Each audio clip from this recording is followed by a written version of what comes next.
Hello, hello. Test, test. Welcome in. Welcome in. We're back with more Ace Attorney. Let me do my check. Checkity check, check, check. Should be good. Sweet. Give myself. Thank you very much.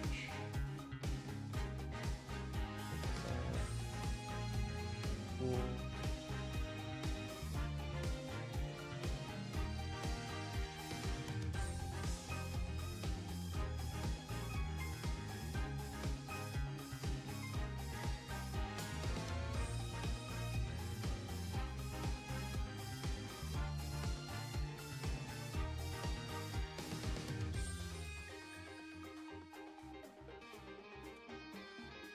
One second, sorry about that.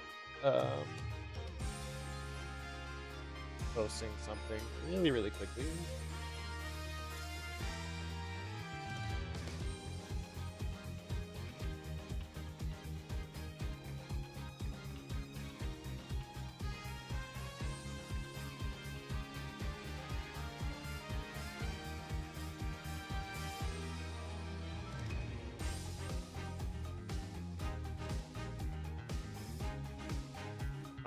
Why not?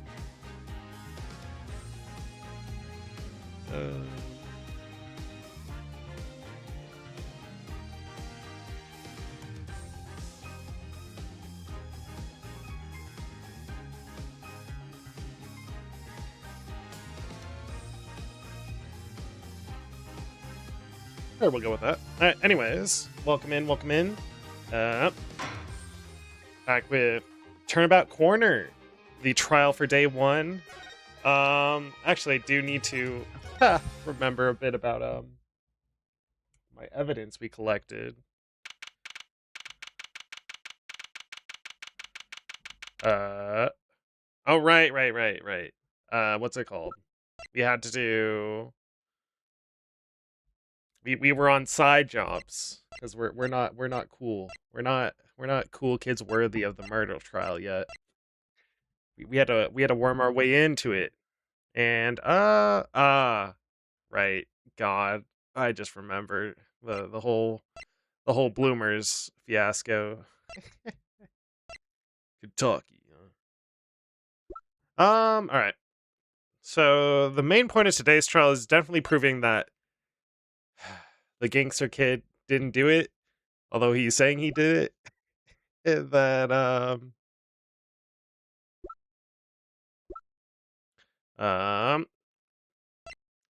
trying to find out who's actually behind it, because there's, well, that's probably going to be the next investigation day anyway, but June 16th, I guess. Huh. Mr. Wright's not here today, huh? He said his old foot injury was acting. Foot injury? What foot injury? Does Phoenix have? Old injury? He was all smiles yesterday. True. That's why he could have been in the hospital, not the other reason. Yeah, he smiles. And he said we'd be fine, as long as you're there, Trucy. We'd be fine as long as you're there, Trucy. Damn, not even Apollo. Yes. Fine. We'll be fine. Here comes justice. I started my voice training at 5 this morning. Oh, do some now. I want to see. Here. The Court of Steel. Huh? Oh, okay. My name is Apollo Justice, and I'm fine. That sounds more like a self-mantra than voice training. That's how all good voice training starts, then. I'm fine. You know what I'm saying? No? Good morning. Yo, sup? Hit me with the guilty verdict, G. See if I care. I don't know if prison is as nice as you think it is, huh? You just hang loose and let things go with the flow. You know what I'm saying? Not really. Walkie, don't be running your mouth like that in here. See, that's the difference between you and me, old man. I ain't afraid of no cops. Real G's can't keep it real. Can't keep it real till they spend some hard time in the pen. You have absolutely no idea what you're talking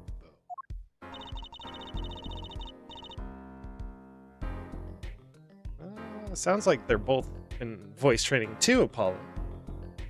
They sure have, huh? Real G's. Hopefully...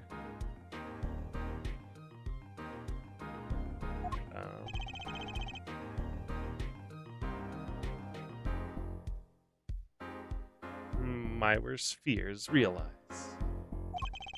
The trial's starting and I still haven't had a real talk with my client. That is actually a fact. God damn it. Alright. And he wants to get arrested. This kid. 10 a.m. Courtroom number 4, huh? Court is now in session for the trial of Walkie Kataki. The defense is ready, Your Honor. Ready to rock and roll, Herr Judge. It is, Clavier. Alright. What's up with him, huh? It's him, the guy from yesterday. He's a prosecutor? I figured. It's Mr. Gavin's brother. Huh. Long time no see, Prosecutor Gavin. Were you taking a leave of absence? You know that little band I started in my free time? Thing is, we got real popular. Hard to say 9 to your fans when 3 of your singles go platinum, yeah? He's a rock star. I see. To be honest, I was a little concerned. I feared that you might still be distraught over that one trial. Not to worry, Herr Judge. I wouldn't miss a stay in court for the world. It's worth even more than VIP passes to one of my concerts, yeah? How can I pass up a chance to see the true string? The little boy who bested my brother. A revenge streak, huh?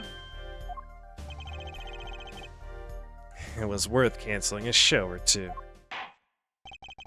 Understood. You may give your opening statements to the court. Before that, I was thinking. Is the air in this courtroom not a bit serious? It is a court of law. That's no way to get the crowd jumping here, Judge. Is he gonna put on a concert? Live from the courtroom. That may or may not be a stream title later. They're not supposed to be jumped. This is a courtroom. Locked on, baby. Today we play it my way. Alright. You don't have to have good music, god damn it. No wonder it went platinum. What's that noise? Sometimes you have to get on in order to get down to prosecute. This is crazy. The victim, Pal Merictus, director of the Merictus Clinic. The scene, People Park. He's found pulling a noodle stand. Not his own noodle stand. What in the world was a doctor doing pulling a noodle stand? Yes, I believe.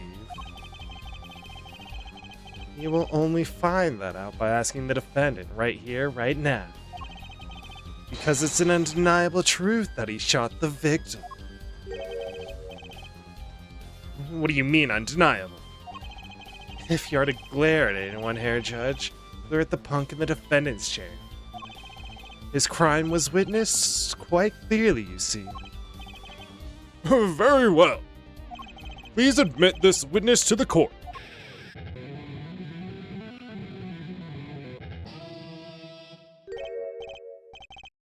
Bro's air guitar goes hard. What? Nah, not yet. First, there's a little matter to be cleared up. Could you talk without the accompaniment, please? I swear I could see a guitar for a second. True, true. What is it, Prosecutor Gavin? The motive, Herr Judge. Why did the little punk do it?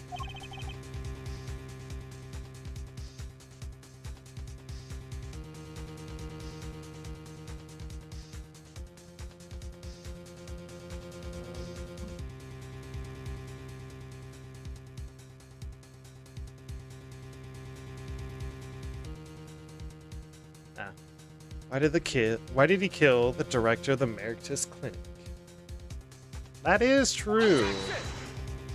But also, I don't believe he did it. He just wants to be convicted. Not so fast. The defendant doesn't have to explain that. Oh? But what if the defendant specifically requested to do so? As he did this morning. I want to give a shout out to all my homies, I believe he said. What? All my homies. What is right? They always say that. On stage, you should hit the crowd with speed and ferocity. Sounds like he got you good, huh, Polly? He sure did. Well, this is highly unusual, but... The court will now hear from the defendant concerning his motive in the crime. So, you, son, are you the defendant? Waki? I ain't your son, old man. You step on a Kentucky, you best be prepared to step strong. You step to a public official, you best be prepared to step into jail. You gotta hand it to him, Waki sure has guts. It's not his guts I'm worried about. Me neither. Well then, the court will now hear testimony on the defendant's motive. From the defendant himself.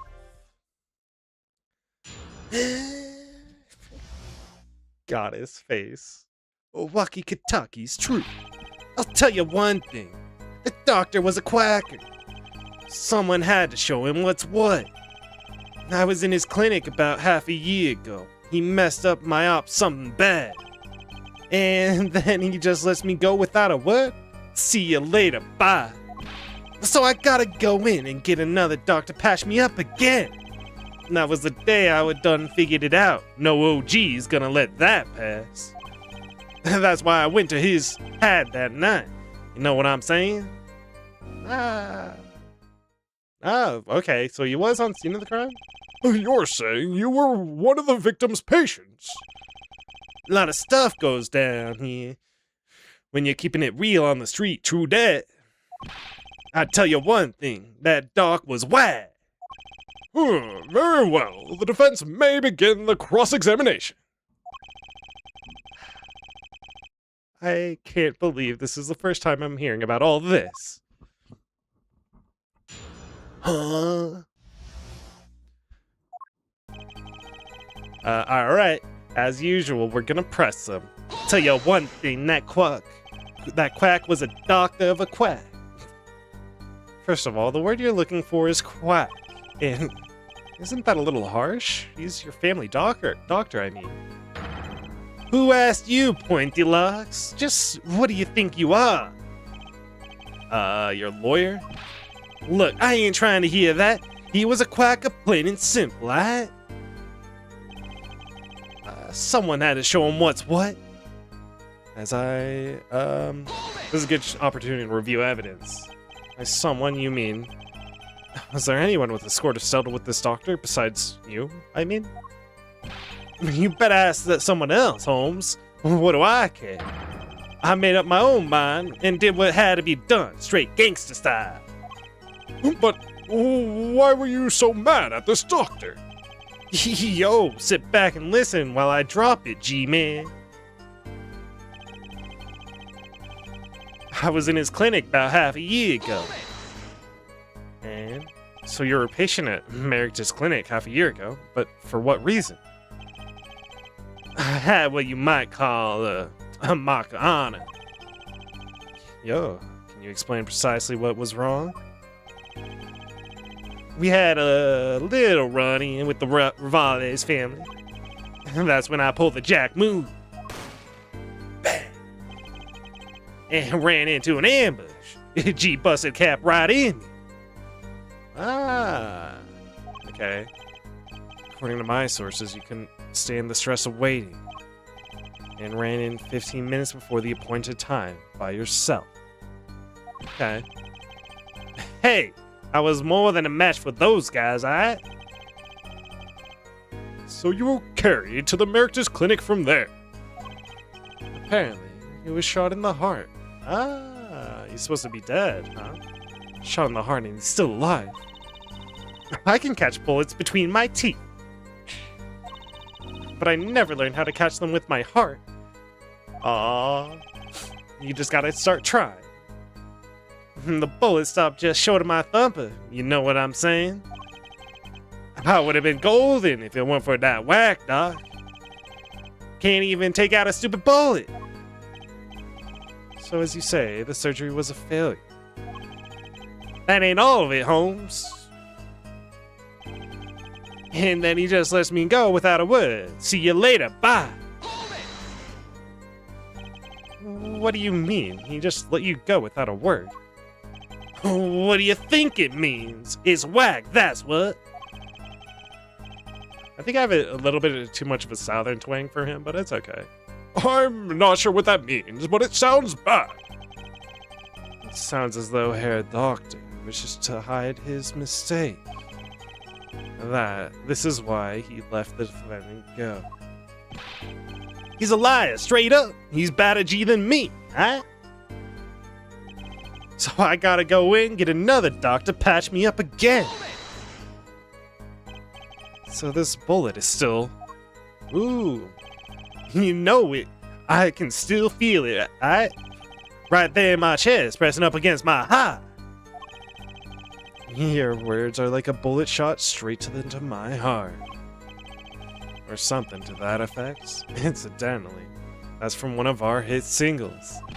Is he here just to promote his music? Well, that sounds like a straightforward case of malpractice. Word, G-Man. Weren't no accident, that's full shizzle. Full shizzle? Ain't nobody speak like that. That's why it's a bit too southern. It seems that there were issues with this doctor. Man, putting him down was like doing the world a favor. Walkie, please consult your lawyer before saying things like that. Chin up, Apollo. Back straight. But why did this mistake only come to light that day? It was found during the family health checkup. The family checkup? That was the wackiest thing of them all. All of us G's lining up, taking eye exams and all that. Better die young than fade away, Bizzle boy. Bizoy? Bizoy? Bizoy? A relief to hear. Eh? What's a relief? Oh, did your father not tell you? That bullet you carry so close to your heart was not attended to immediately. It could kill you. What?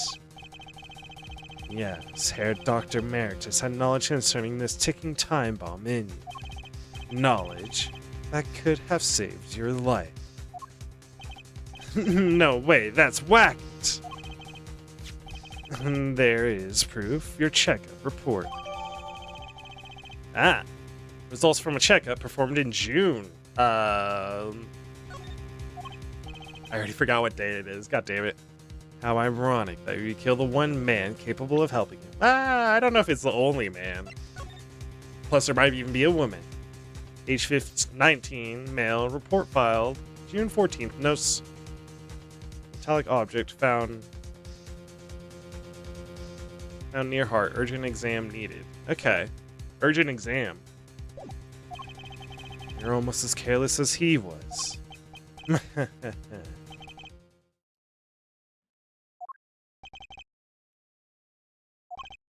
Well, now that the place is hot, I don't think it's hopping.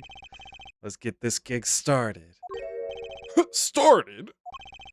Not enough of a warm act yet, yeah? Time to hear from the witness. Walkie sure is quite all of a sudden. We're back to the first one. What's it called? First testimony is just press him and then you got it. I'm a little uneasy myself. Is this Gavin's strategy? Apparently. Oh. So, you'll tell us your name and occupation. We haven't even met this person. Shh. My name is Wessler Stickler. My occupation, I take it. Oh, Prophet Society at large. He's a fucking speed reader. God damn it. One sec. Just skip through it.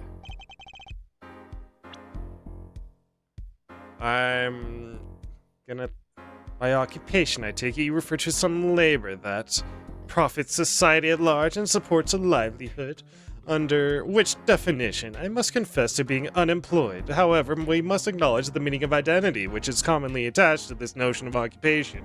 And once we have accepted this reality, we see that our confusion is not gestalt per se, but derives instead from the vagueness inherited from all representatives of the... by which he means to say that he is a student of the unemployed variety. A junior at Ivy University, if I'm not mistaken. Yes, in the Department of Science and Engineering. Filled with curiosity for all things, I spend my days pursuit of truth, honing my... Herr Stickler, please direct said curiosity to the case at hand today. Very well, Mr. Stickler. Please testify to the court about what you saw on the night of the crime. You ask, quite simply, understand that Homo sapiens possess two eyes, those of which are designed to receive and interpret data, and the others that are cut off. In this horribly long testimony that night, I passed through the park of my way home from shopping when I saw them. One man pulling a stand, another man facing him. I saw them quite clearly. The man facing the victim was the defendant. In his hand, he held, well, yes, a pistol. And it was pointing at the man pointing the stand. A shot. Bullet hit the man pulling the stand in front of the square in the forehead. From the stand in front. Square in the forehead. Square in the forehead. Was there anything else in the park at that time? I can say that with 100% accuracy that there was not. The pistol our witness refers to is this. Okay. The court accepts this into the evidence. Okay. Very well, Mr. Justice, you may cross-examine the witness. Yes, Your Honor. Trucy, why are you staring like that at the witness? That man. I can't help but feel like I've seen him somewhere before. I don't think we've met this person. So, she just knows him from somewhere.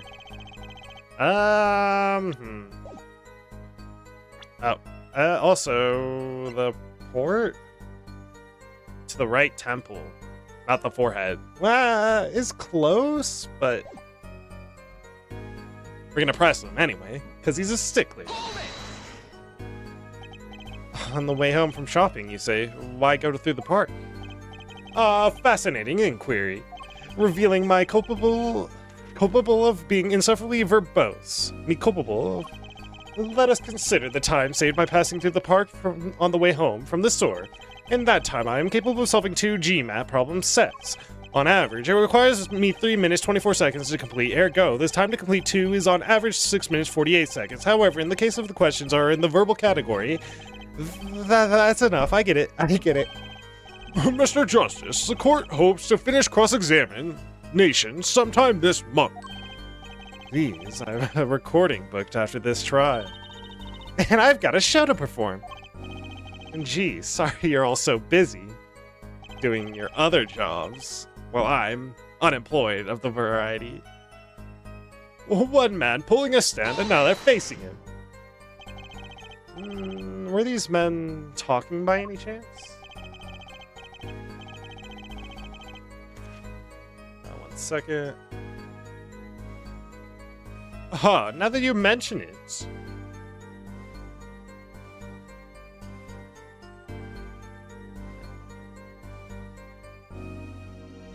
They were, though I cannot claim to have heard them clearly. Only fragments such as, "You lied to me, oh, and I'm gonna give you a taste of my own medicine, pal." It's just as our defendant claims. I believe he wished to teach the victim what it felt like to take a bullet to the heart. If that's true, then this is a vital piece of testimony. It sounds like he heard them clearly enough to me.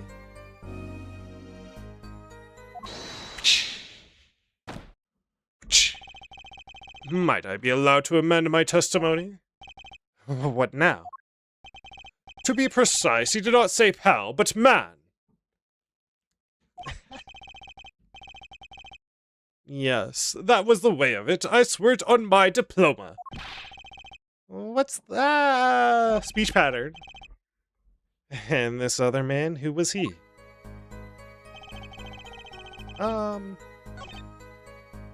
One man pulling his stand in front of another man facing him. Actually, their dialogue might be relevant because Walkie talks in a very specific way. I saw them quite clearly. The man facing the victim was the defendant. Facing the victim, okay. I can be so sure it was the defendant. The crime took place at night. It would have been too dark. Oh, tut-tut. Perhaps I was remiss not to mention this earlier. Huh? You see, in class, I always sit in the very backmost seat. Do you know why? Who cares? Because I do not wish anyone to copy my perfect notes. And this relates to your testimony how? I mention this to illustrate my disposition to that which is perfect. It was dark, you say, yet there are lights in the park. If I say the defendant was in the park that night, then he was in the park that night. It is hard, immutable fact. He sure is confident. He seems to be telling the truth, too. In his hand he held, yes, a pistol. It was pointed at the man pulling the stand. Are you sure the pistol you saw is the same as the one just submitted as evidence? Am I sure? Surely you jest. Or as so a common witness would be tempted to say. Huh? I am unsure. As I am no common witness. I see not only the events as they are, but the logical structure governing these events. First, we must consider the fact that it was night in the park, which indeed my field of vision, due to insufficient levels of illumination, consider that the pistol let us call Object A was indeed become difficult to say with certainty that Object A was indeed Object A. Becomes hard to... Indeed shrouded in darkness becomes difficult to say with certainty. I think he means he couldn't see it that clearly. My badge for normal witness. Well, yet the fact that the pistol was fired before my eyes is indisputable. I can still see it when I close my eyes. The defendant raised his weapon. A shot. The bullet hit the man pulling the stand from the front, square in the forehead. That's our contradiction. Are you absolutely certain about only one shot was fired? Yes, of course it was only one shot. Why do you ask? Aha! A contradiction, finally. Mr. Stickler, according to the court record, the pistol was fired twice. I should have looked at the court record of the pistol, huh? 2 rounds were fired. Fingerprints were wiped. Okay. Anything special about the gun? No clues here. Look down the barrel. Is that safe? A clear contradiction. Good eyes, Hair Justice. You're cool, real cool. You really think so? Yet, there's no reason why this other shot had to have been fired that night. Meaning? This pistol came from the Kitaki family mansion, y'all. I think it's not unreasonable to assume the pistol had been fired once before that night. During, perhaps, another altercation. He's got a point. Judging from his smug expression, I say Prosecutor Gavin had that answer ready before you even spotted the problem. True. Yeah, we just need something to link a second gunshot then. He seems pretty confident in his testimony. We always make the biggest mistakes when we're our most confident. He's got a weak point somewhere, Apollo. Fight! Alright, better give that testimony another listen. Was that it? That was it, huh? Well, good thing that's not what we wanted to contradict. It's the autopsy report. Present. Objection! Whew. If that's all of it, I think I have a chance. Is that you? Relaxing. I see, Hair Justice. Huh? Oh, Objection! Once is quite enough, Mr. Justice. Apollo, pace yourself. This trial's not over yet. Right. Look at this. The autopsy report? Is there a problem with the autopsy report? Right. A problem. Yes. The problem is the location of the entry room. The location? You testified that the killer shot the victim square in the forehead, did you not? I have already determined your angle of inquiry. Allow me to explain. It is quite simple, really. First, understand that when I say square, I do not speak of geometry absolute. What do I mean by this? For example, the defendant of the wavelength of light emitted by a krypton particle, as we know it. In addition, well-known fact, a krypton particle is rare and invisible to the eye, which points to basic fallacy in your line. Fallacy in your line of reasoning, namely that which, Mr. Justice. Yes.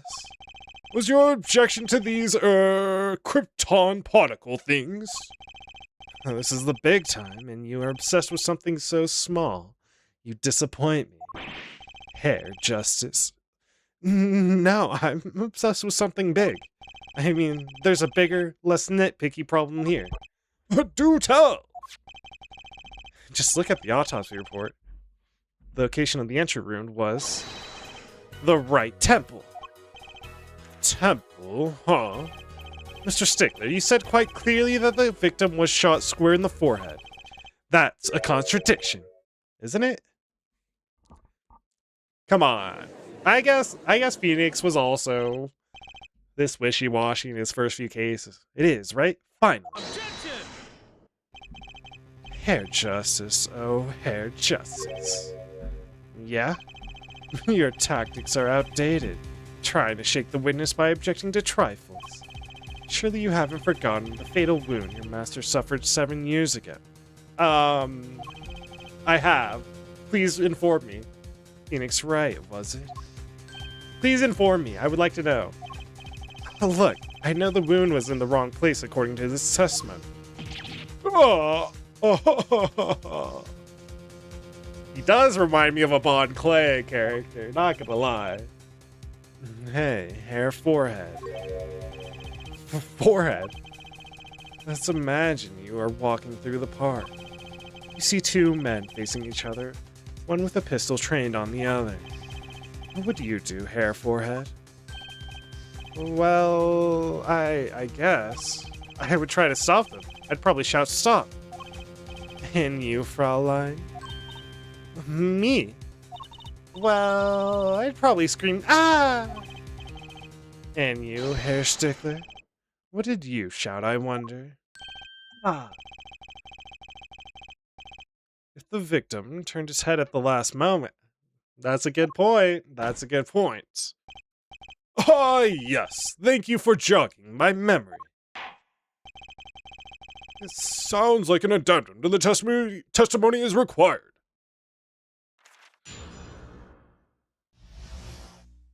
That it do be doing. All right.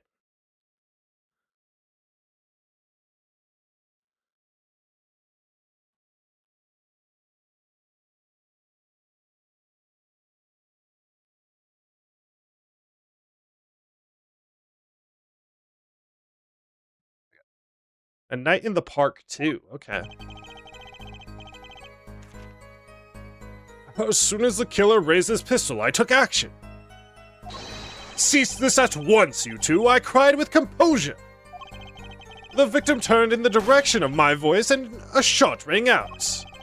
Whereupon our cowardly killer, the defendant, appeared to have become frightened. Tossing the pistol aside, he fled from the scene. Ah. I see, so you attempted to stop the crime. Indeed, with composure. Well, maybe the criminal wouldn't have fired it if he hadn't shouted like that. With composure. That doesn't really matter now, unfortunately. Let's consider this new testimony, shall we? Observe the diagram, if you would. Ah, our 3D diagram? Ah, not yet. The witness, Mr. Stickler, was it, stood here. He shouted, "Oh, stop, please," or something of this nature. And the victim responded by looking in the witness's direction.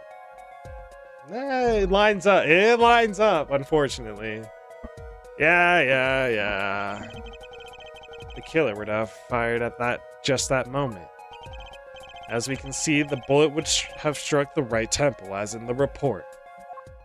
Yeah, I can't disprove that. That does seem to be the case. Who witnessed the power of a junior in Ivy University's Department of Science? Very well, Mr. Justice, you may cross-examine the witness.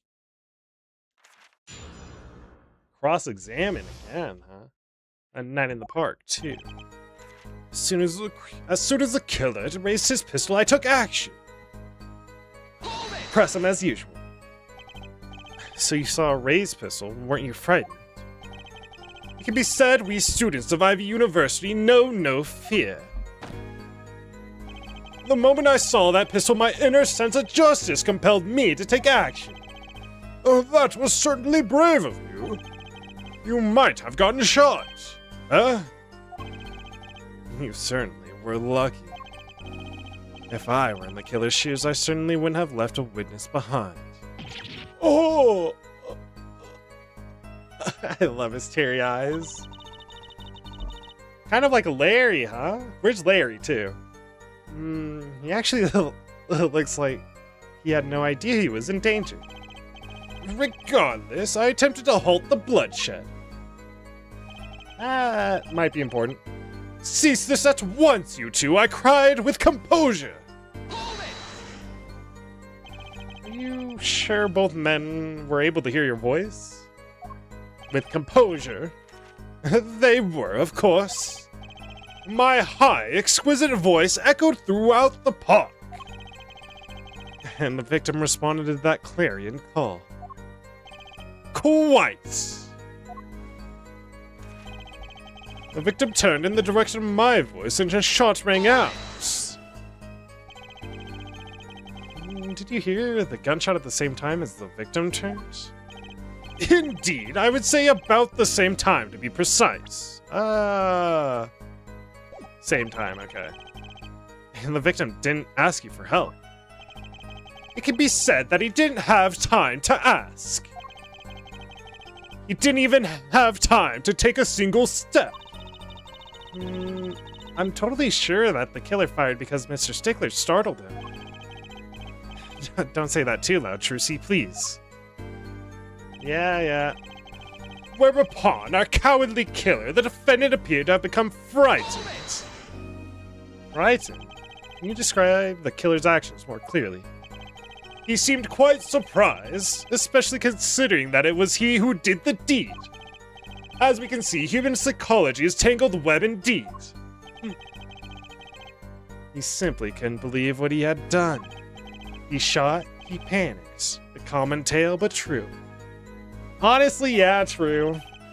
Unfortunately, before I could take further action, tossing the pistol aside, he fled from the scene. That is decently strange. Didn't try to apprehend the criminal. It all happened so fast, I'm afraid I hadn't the time. Doesn't something about that strike you as odd, Apollo? What? The killer was in a hurry, right? He fired the pistol and tossed it right away. According to the testimony, that's what happened, yeah? In that case, I'd expect to find something that we didn't find. He fired the pistol, tossed it right away. Ah, fingerprints or dirt. I would say I would lean towards dirt, but like fingerprint. Find what? I like that contradiction. Kinda sad to see it go. Not as sad as I feel. What do we do now? At least the testimony's getting a little clearer.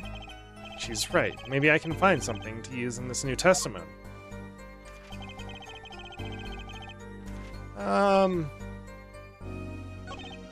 Tried, yes. I think the cleanliness of the gun is in question here then.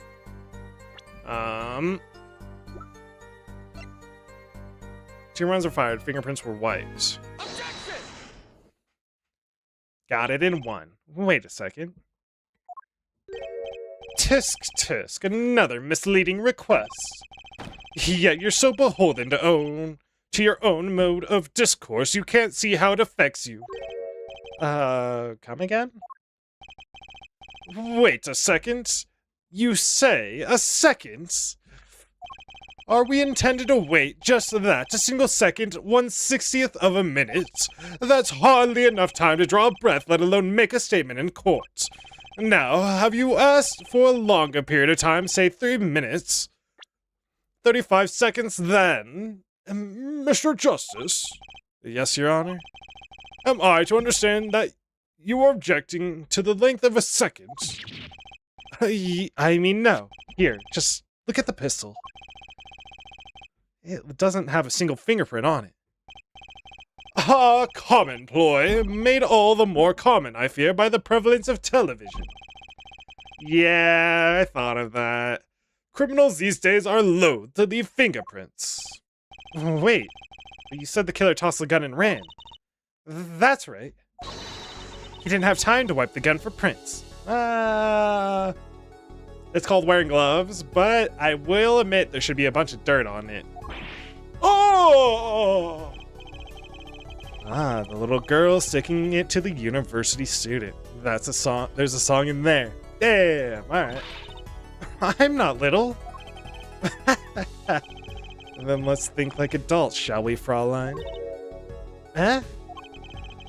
What if the killer, the defendant, was wearing gloves? Yeah, game, I know. Gotta admit, I didn't think of that one, Apollo. That's why I was like hesitant to even bring it up, but... Well, Mr. Justice. The killer had been wearing gloves. I think they could have, but why couldn't they?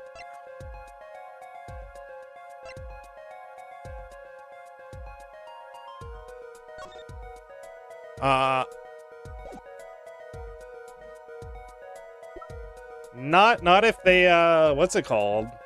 Not if they're walkie. They Ooh, how do I say this then? They could have been wearing gloves, but if we're talking walkie as the killer, then he wasn't wearing gloves because his fingerprint showed up elsewhere.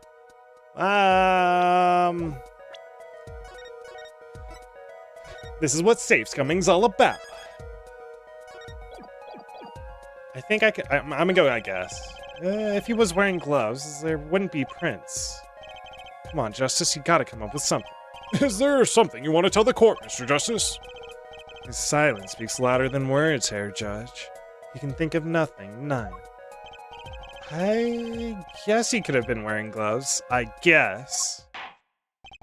Then let's continue with the testimony, if you would.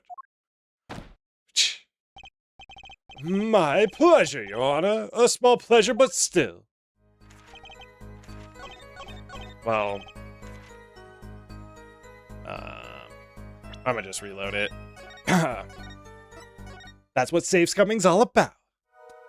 No way. The record of the murder weapon is very clear about one thing. The fingerprints were white. That's true, which means some trace of prints remained, which contradicts your testimony. If everything happened as you say it did, he wouldn't have had time to wipe the pistol. Huh! Tut tut. Tut tut. That may be, but it does not change what I saw. The killer, the defendant, he threw down the murderous weapon from his hand and fled. And this pistol was found at the scene of the crime, strongly suggesting that this was the weapon he disposed of. That sounds solid to me. Well, Herr Forehead?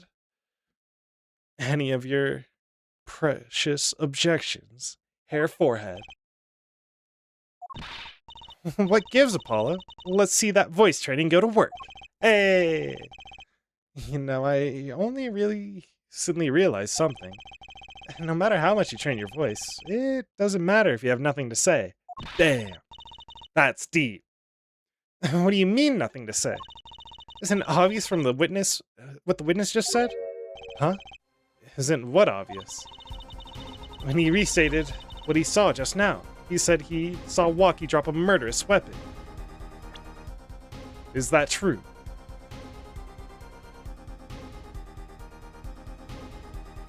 The weapon that was the weapon he disposed of.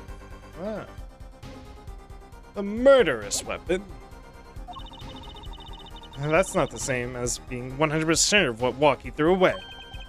You're right. He's just confused because the pistol was found at the scene. Poor Mr. Stickler, it must be hard to be so perfect, yet so wrong.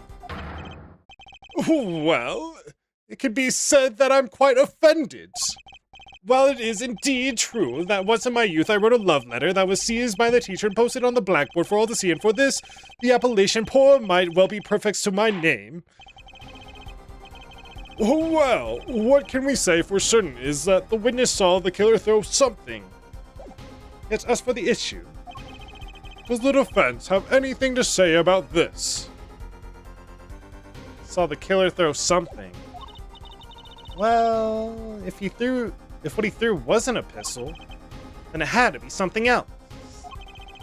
At least one person on the defense team seems to be thinking. Yeah, we're kind of reliant.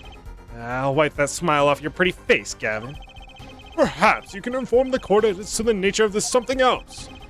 What did the killer throw away before fleeing the scene? A knife. Is that a sword? Ah, knife. I saw one of those on the late-night movie last night. Ah, great. A sleep-deprived judge. This knife was found at the scene of the crime, with the defendant's prints on it. His prints? This single piece of evidence proves two important things. One, that what the defendant threw down wasn't a pistol. Two, that the defendant wasn't wearing gloves. Indeed. Oh, Herr Forehead, you're forgetting two other things you've just proven. Huh? One, that the man the witness saw was the defendant, Mr. Walkie-Talkie. Two, that the defendant was holding a knife with the intent of harming the victim.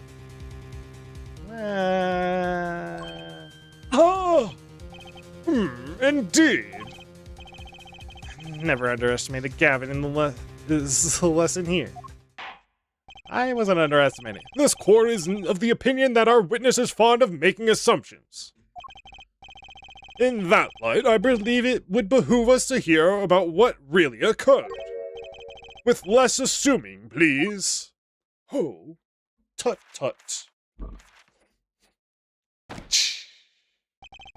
It is always the same with you people. Mark left the house on foot, and 5 minutes later, his brother left after him. How long would it take for Mark's brother to catch up? Oh, Mark is the name. Assuming that Mark never had to stop for a traffic light. Assuming, yes, that's what I said, assuming. As if that were a probable situation at all. Yet here you are assuming that my assumption is no better. Ahem. What this court assumes is that the witness will testify as to what happened after the shot was fired. Witness testimony 3. From shot to call. I could not prove the killer prevent the killer from leaving the scene, nor could I simply leave the scene in good conscience. Ergo, I used my cell phone to call the police. Until the police arrived at the scene 10 minutes later, I saw no one else. Ah. Why didn't you chase the killer? He was, as you say, a killer. Of course, I could have run him down, yet what would he have done when cornered? Sadly, it takes more than an aptitude for solving quadratic equations to know that. Yeah, street smarts, alright. I like it. Did the testimony earlier not prove the defendant's presence at the scene? And do we not also now know, that there was no one else there? It seems clear that we have our killer. Does it not? Does it not, Mr. Justice? I'd better find a way to take this testimony down quick.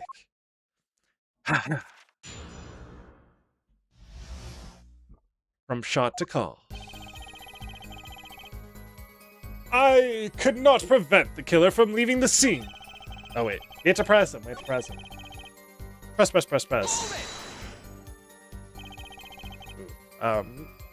actually, let me adjust. Oop, there we go.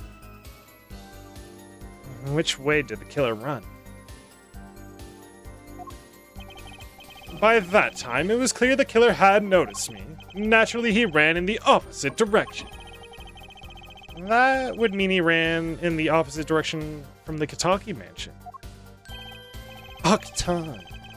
Don't even think about pointing out that he was going away from his home. All he had to do was loop back once he was out of sight. Yeah. I know that's where I was going. Huh. Nor could I simply leave the scene in good conscience. You were certainly composed for someone who had just witnessed a killing. If one is to devote one's life to the pursuit of science, one must never flinch at the sight of a little blood, nor be so moved by a chemical discovery that one drops one's flask upon the lab room floor. Oh, cool answer. Very cool. So nothing strange about how he acted. Trixie looks like she has something to say. So say it, girl. Ergo, I use my cell phone to call the police. Uh-huh. Wasn't your first thought to call an ambulance? It can be said that I have dabbled in medicine. The inquiry I witnessed, namely a single shot to the head, tends to result in death. Ergo, there was no need for me to call an ambulance. Oh, a perfect syllogism. A proof in 3 parts, exquisite, simply exquisite. He actually looks like he's going to cry. Trucy, just say it. Until the police arrived at the scene 10 minutes later, I saw no one else. Can you tell us in detail about these 10 minutes? I stood in a state of heightened awareness. Anything could happen at any moment. Anything can appear from any direction. Is that all? No one came, nothing happened at all, I saw it all, which is to say, I saw nothing. It was late at night. It's not odd to think that there would be few people around in the park. So he just stood there watching. Not much else to go on. Trucy, if you got something to say, by all means say it. I can't find a single problem with that testimony. Had enough at last, hair forehead. Maybe it's time to get back off a bit.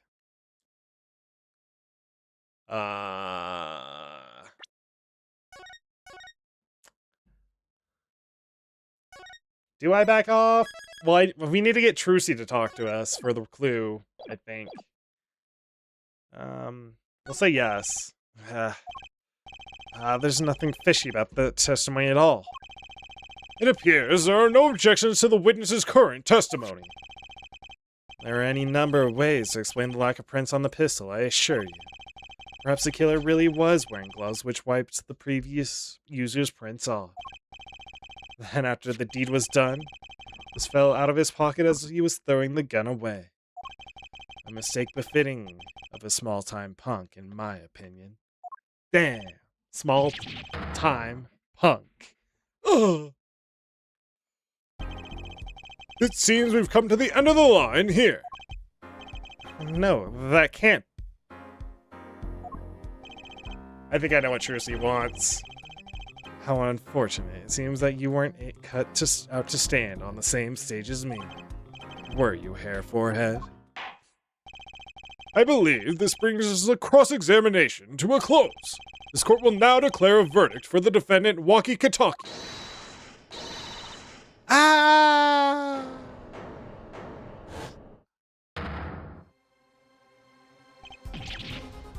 Trucy. Nobody move. What's the meaning of this? Who are you? You are way too calm about that. There'll be no verdict in this court, not yet. Wait, are you one of the Katakis? The Katakis? You mean the notorious gangsters? You don't want to see me give the pretty little girl a new smile. Do as I say. Adjourn the court for 20 minutes. What?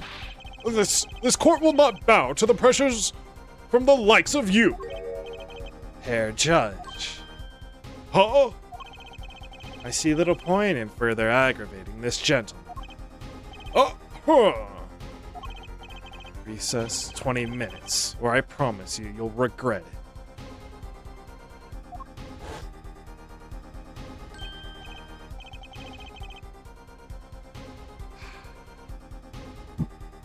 Is that Phoenix? Is that fucking Phoenix? I swear to fucking God, what happened to you, Phoenix? Wait, how do you disappear so fast?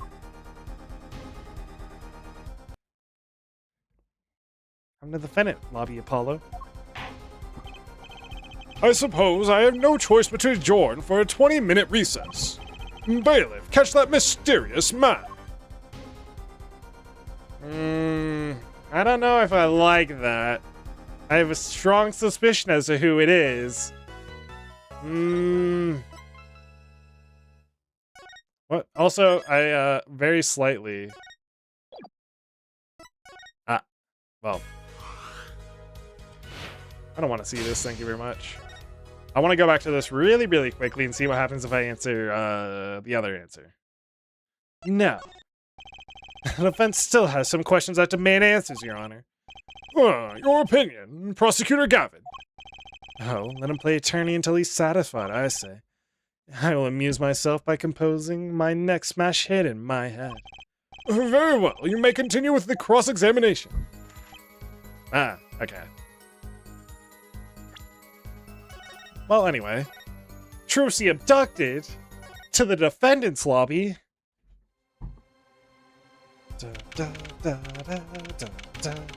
It's June. Got it. Trucy, where are you? You move quick, Apollo. Good show, good show. Trucy, you're okay. I thought... Oh, he's crying over her. Don't cry, Apollo. Those good-for-nothing gangsters. There are some things you just don't do. I'm pressing charges. Wait, just calm down, Apollo.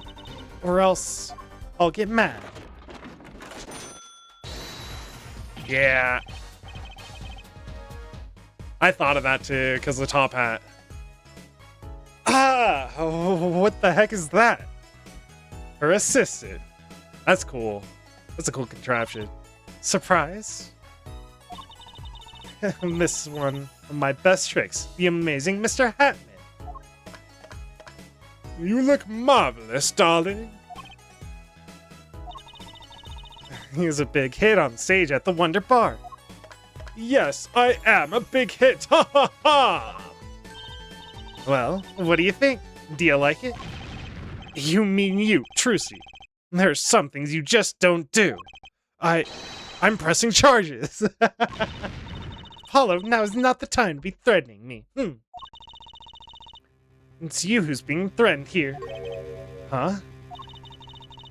Remember what you said to Walkie's father yesterday. He promised you'd save his son. But that testimony was rock solid. What are you suggesting I do? Look, once the judge declares a verdict, it's all over. If I can use my talent to stop that from happening, I will. Trucy, no more staged abductions, please. I'm not talking about magic, Apollo. I know when the witness isn't confident. I can perceive what he's feeling.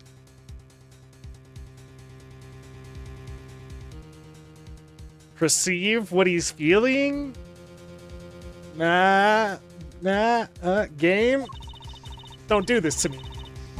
It might not even mean anything, but it's all we've got. You can see what he's feeling. Think back, Apollo. Think back to the times when there was a contradiction in his testimony. All the times. All the times there was a contradiction. I remember. Well, I think I remember them, sure. There were 2 times when he made statements he wasn't confident in. Each time there was a contradiction. He corrected himself. In his hand, he held, yes, a pistol. It was pointed at the man pulling the sand. Tossing the pistol aside, he fled from the scene.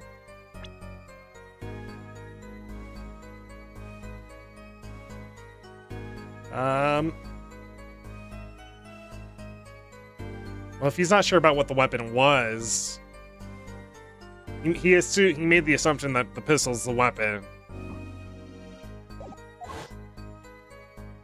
He made the assumption that the pistol's the weapon. He said the man tossed aside a pistol, but it turned out he wasn't sure, and sure enough, there was a contradiction. Well, that's true, but how does that help us? Didn't you notice anything? Whenever he made a statement he wasn't confident in, he displayed a certain habit. Reading the book. In his hand he held, yes. In his hand he held, yes, a pistol. It was pointed at the man pulling the stand. Did you see it? The very moment he said the word pistol. I have to be that specific? His fingers got all tense, and he filled with the corner of his page in his book. Is that specific? Fuck. How am I supposed to see that? Well, I could see it. How else do you think Daddy went 7 years without losing a game of poker? Yeah. I figured that one out. I always sit next to Daddy during his big matches. I could see what his opponents were feeling. Uh-huh. Yeah. Wait. That means Trucy was there. For case Uno. On to you, I guess, huh? Wait. I mean, that's how Mr. Wright won all those games. It's not cheating, officially. I wasn't looking at their hand or anything. And I wasn't there all the time either.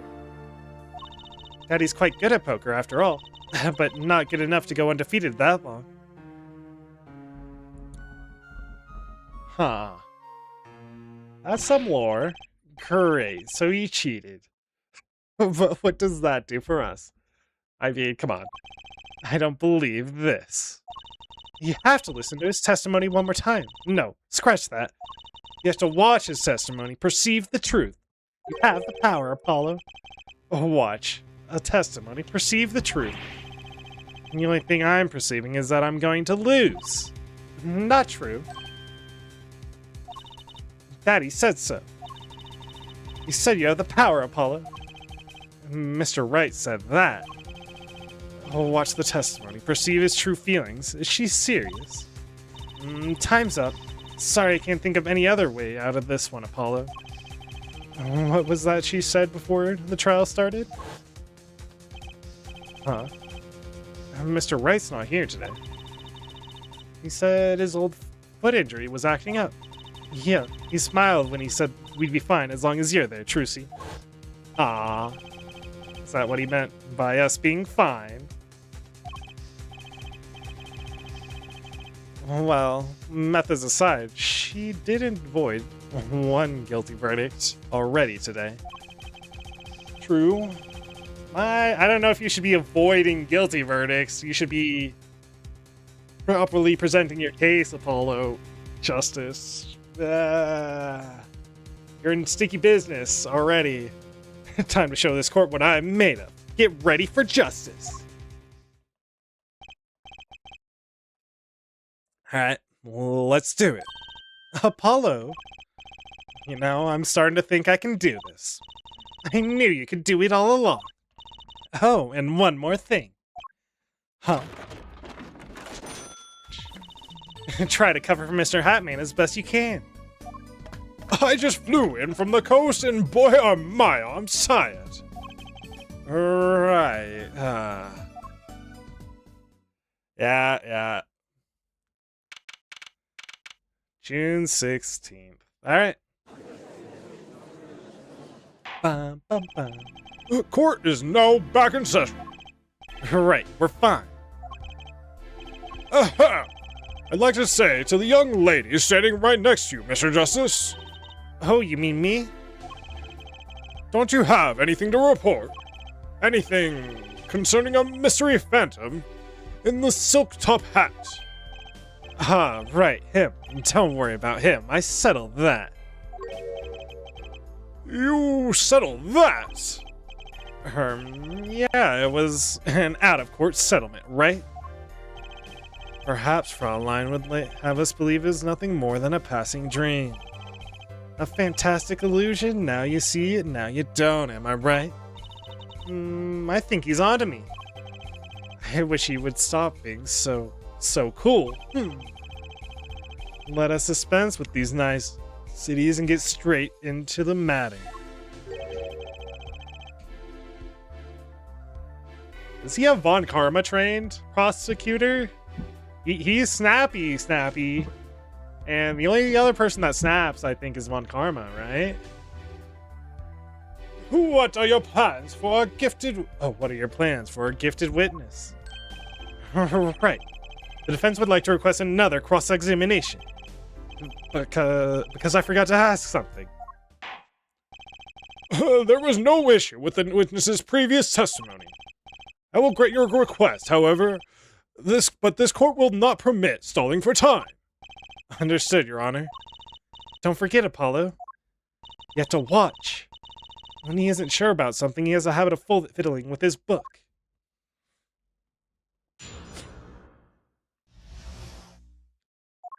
Shot to call. I could not prevent the killer from leaving the scene, nor could I simply leave the scene in good conscience. Ergo, I used my cell phone to call the police. Until the police arrived. At the scene 10 minutes later, I saw no one else. He doesn't have a cell phone. I'm not sure I'm qualified to watch testimonies after all. Focus, Apollo. Find his weak spot. Focus. If only it were that easy. My ears hear what he hears, what he says, but my eyes sees his expression.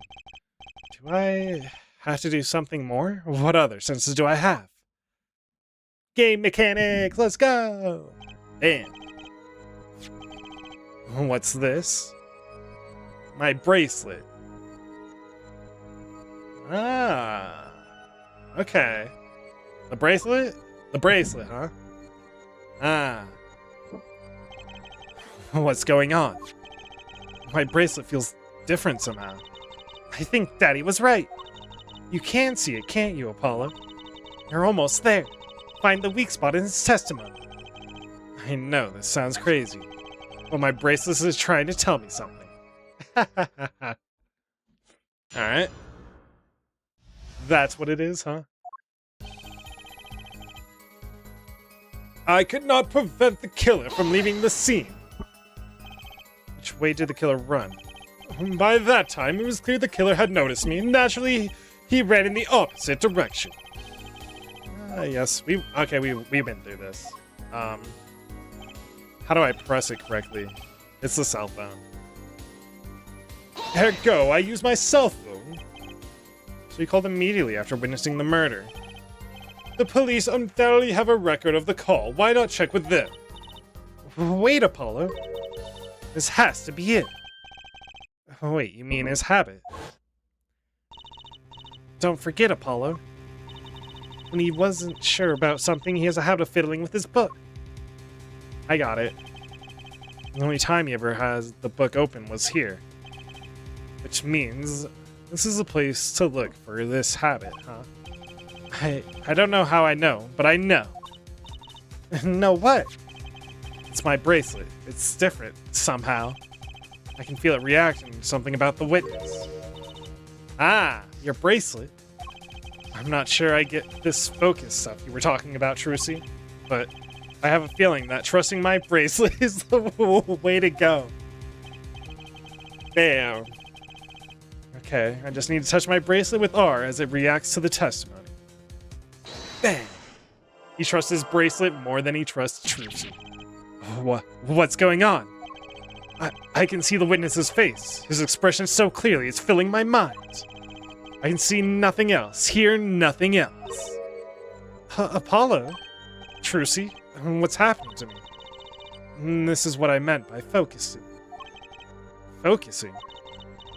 In this state, you can see everything, Apollo. Everything the witness does. That's great, but this is kind of freaking me out. Just look at what for Mr. Stickler's twitch. His habit, you remember, right? Sure. When he says something he's not sure of, he fiddles with a page in his book. You got it. Right now, you're looking for the witness's face. And your eyes are sort of bugging out. How does this look for everybody else? I'll bet they are. First, move your focus of attention down to Mr. Stickler's hand. His hand? You know what to look for now, but you have to be looking at the right place. She's right. I can only see his face like this. Time to try changing my viewpoint. Game mechanics! Oh, okay. I genuinely have to move the mouse, weirdly. Perfect. Now you're really ready. Ready for what? Ready to perceive the truth behind the twitch. Perceive? Try listening to the witness talk as you focus. Then watch for his habit. Right. You mean when he fiddles with the page. That's right. That's your signal to look closely and perceive with R. Find his weak spot, and I guarantee we'll be able to give him the royal flush. Spoken like a true pokerhead's daughter. I'm a magician, thank you very much. So I have to pay attention to his words and his fingers? Don't worry if you miss it, you can always try again. Right. Look out, nervous twitch. Here comes justice. Here comes justice. Ergo, I use my cell phone to call the police. Here again. I used my cell phone. Gotcha! I used my cell phone. That is a tiny ass twitch. I saw it just now. I could see it. Mr. Justice, do you have something to say? All this banging of desks is quite bad for my circulation, you know. Mr. Stickler, allow me to ask you a simple question. Why did you fiddle with the page of your book just now? The very moment you mentioned your cell phone. What are you talking about?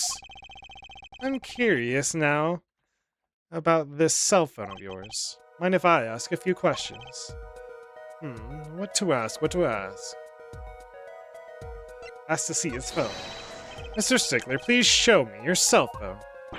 Oh, why? Whatever for? Show me and you'll find out. Well, I can't. I don't have it, you see. You don't have it? Mr. Stickler, is this your cell phone? Yo! Where did you get that? That's the phone from yesterday. Uh-huh. Look, a cell phone. Someone dropped it beneath this tire. If the car moved, it would be crushed for sure. I wonder if it belongs to the doctor. How strange, Mr. Stickler. Can you explain why your cell phone is sitting here in my hand at this very moment? Wait a minute. What is the meaning of this? This cell phone was found yesterday in the Merictus Clinic garage. The Merictus? Why, that's where the victim lived. That's impossible. Mr. Stickler, you lied to the court, didn't you? If your cell phone is here, how could you have called the police?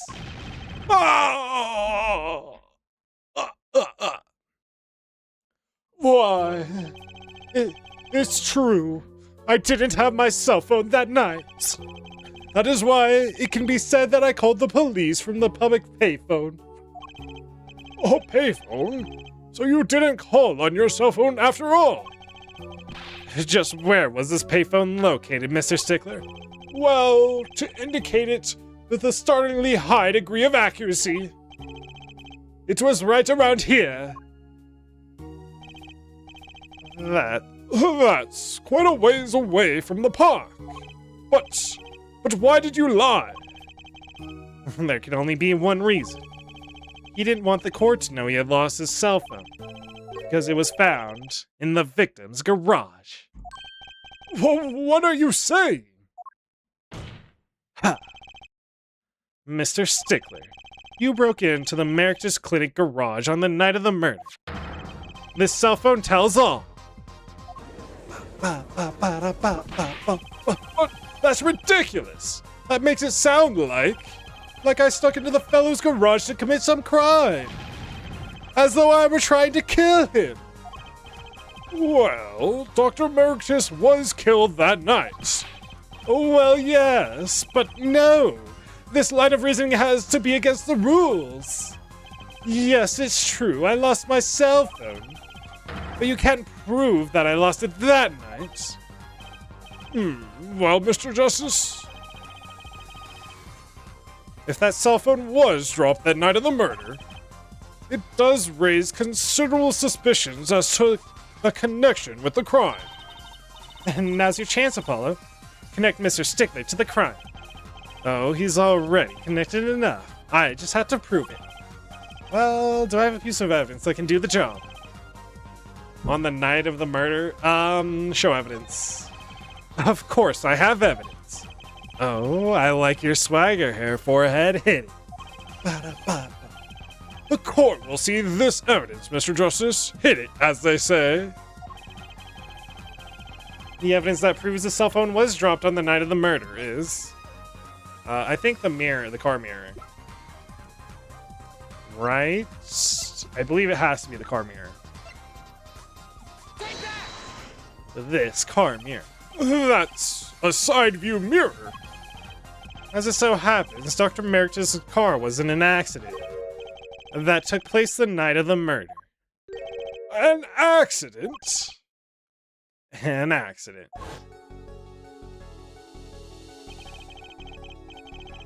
It happened a little after 9 p.m. Just outside People Park, our murder scene.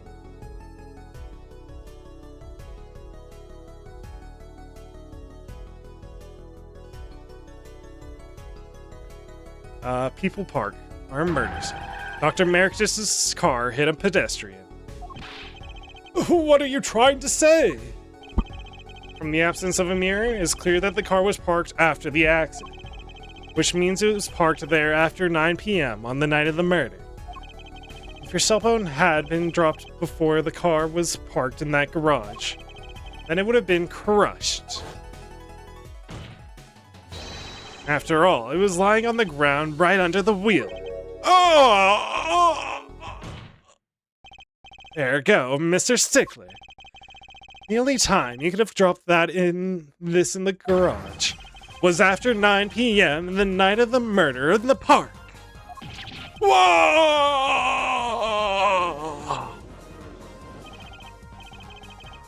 Mr. Stickler, you know what this means. You did break into the victim's garage that night. This is most unexpected, Mr. Justice. Are you naming the witness as a suspect in the murder of Pal Merrick's?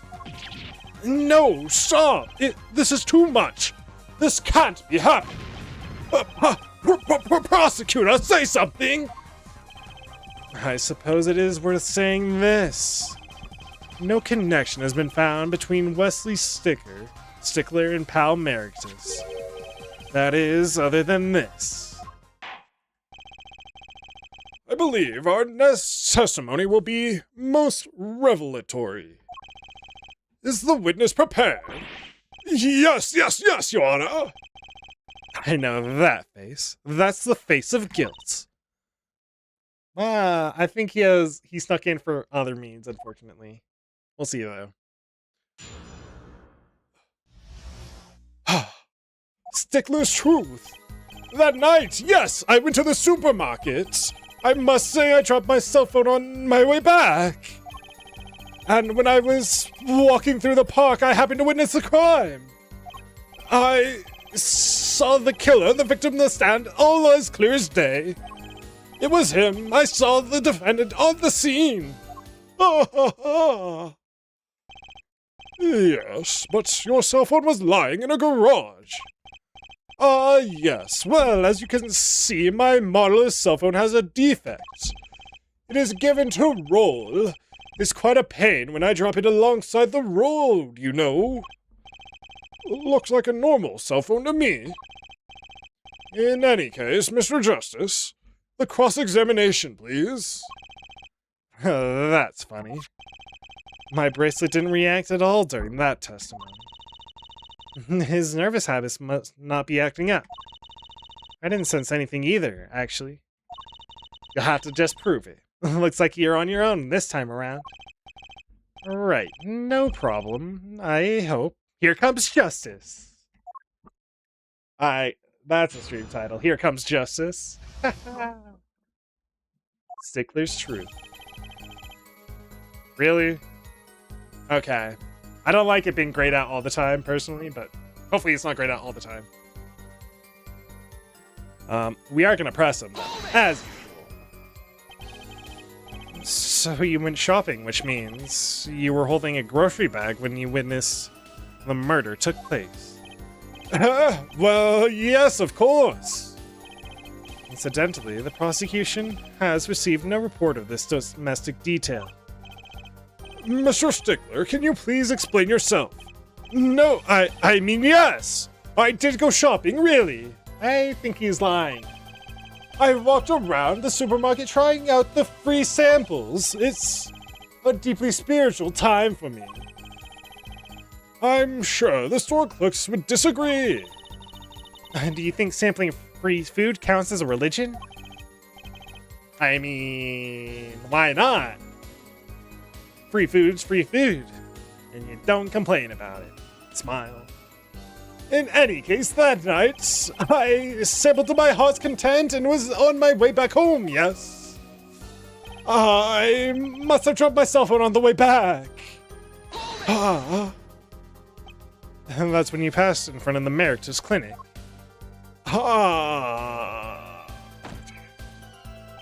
Why, yes, that's correct. That was a pretty suspicious pause there. Mr. Stickler, do you think you could be a bit more specific? Please show us the exact route you took on the night of the murder. Of course. The supermarket is here along the main road. My way home from there takes me past the Meritus Clinic. This is probably when I dropped my cell phone. Yet what was I walked on unaware of my loss. He ended up in the park, right? And walked right into that fateful park. And when I walked through the park, I happened to witness the crime. Which entrance did you enter the park from? Well, to be exact, one might say that I went in from the entrance closest to the Meritus Clinic. The same entrance our victim used. Did you notice anything when you entered? Wheel marks from a noodle stand, for instance? I have no recollection of such a thing, no. Yet, though I might have missed the tracks, I could not miss what happened next.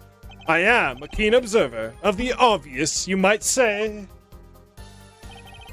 I saw the killer, the victims, the stand, all as clear as day. This part of the testimony is the key, I know it. Should I press him about the killer? Oof. We'll do all three, I guess. Are you sure you remember the killer clearly? How many times must I repeat myself? It was him, that unscrupulous fox-like fellow in the defendant's chair. He was looking even more unscrupulous at the time, no less. It does look a bit like one of those trickster foxes in Legends of Yore. I guess the killer's identity is already old territory. Time to ask something new. It was him! I saw the defendant at the scene! Are you sure? Stop asking me the same questions over and over! This isn't some kind of makeup test. What's a makeup test, Apollo? Nothing a good student like you has to worry about. Time to find his weak spot. Impress. His habit isn't acting up, which means he isn't lying. He's kind of relying on my bracelet to get me through this one. Yeah, but he's pretty unsettled. The odds are really high that you can get something out of him. That gleam in your eyes. You're a gambler's daughter through and through. I'm a magician, thank you very much. Trucy. We repress. I think it probably the stand. I'm gonna go for all of them though. Let's go with the victim. You can see the victim quite clearly too. Oh, clear as can be, I assure you. I see. So, how do you look? How? How do you mean how? Be specific. I mean in general. The defense will refrain from straining to come up with questions. Find the question that lies in your heart and ask it. Yes, Your Honor. Great. A judge who moonlights as a self-help guru. Find the question in your heart and ask it. That's a good one. The noodle stand. You happen to remember the noodle stand? Quite well, yes. For a student of the scientist, keen observation and healthy curiosity are vital. I remember everything. I could even read the sign. I believe it said, noodle. Yes, that was it. He saw the back of the cart. He saw the back of the cart, which puts his location in the wrong spot, and his testimony about how the person was killed completely off. Oh, for remembering something quite well, it sure took you a while to tell us. And thank you for telling us that a noodle stand sells noodles. Very enlightening. Well, Mr. Justice? What about that sign? Could that be important? Oh, very. So the sign of the noodle stand said noodle. It appears the defense has just obtained a vital piece of testimony. Is this noodle stand's broth really that delicious? I'll have to go sample the wares one of these days. I think that's worth adding to the testimony as well. Whatever sort of noodles that stand sells, it can't match up to IVU's cafeteria. Some apply for the school merely for a taste of our smart noodles. I wouldn't mind a taste of that myself. True. But Eldoon's noodles, huh? Why, I remember the sign of the stand. It said noodle. So the sign said noodle, you're absolutely sure. Tut tut. Tut tut.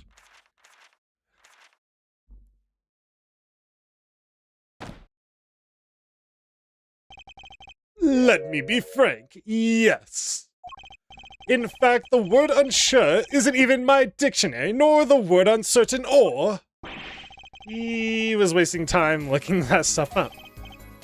Noodle, eh? I like that.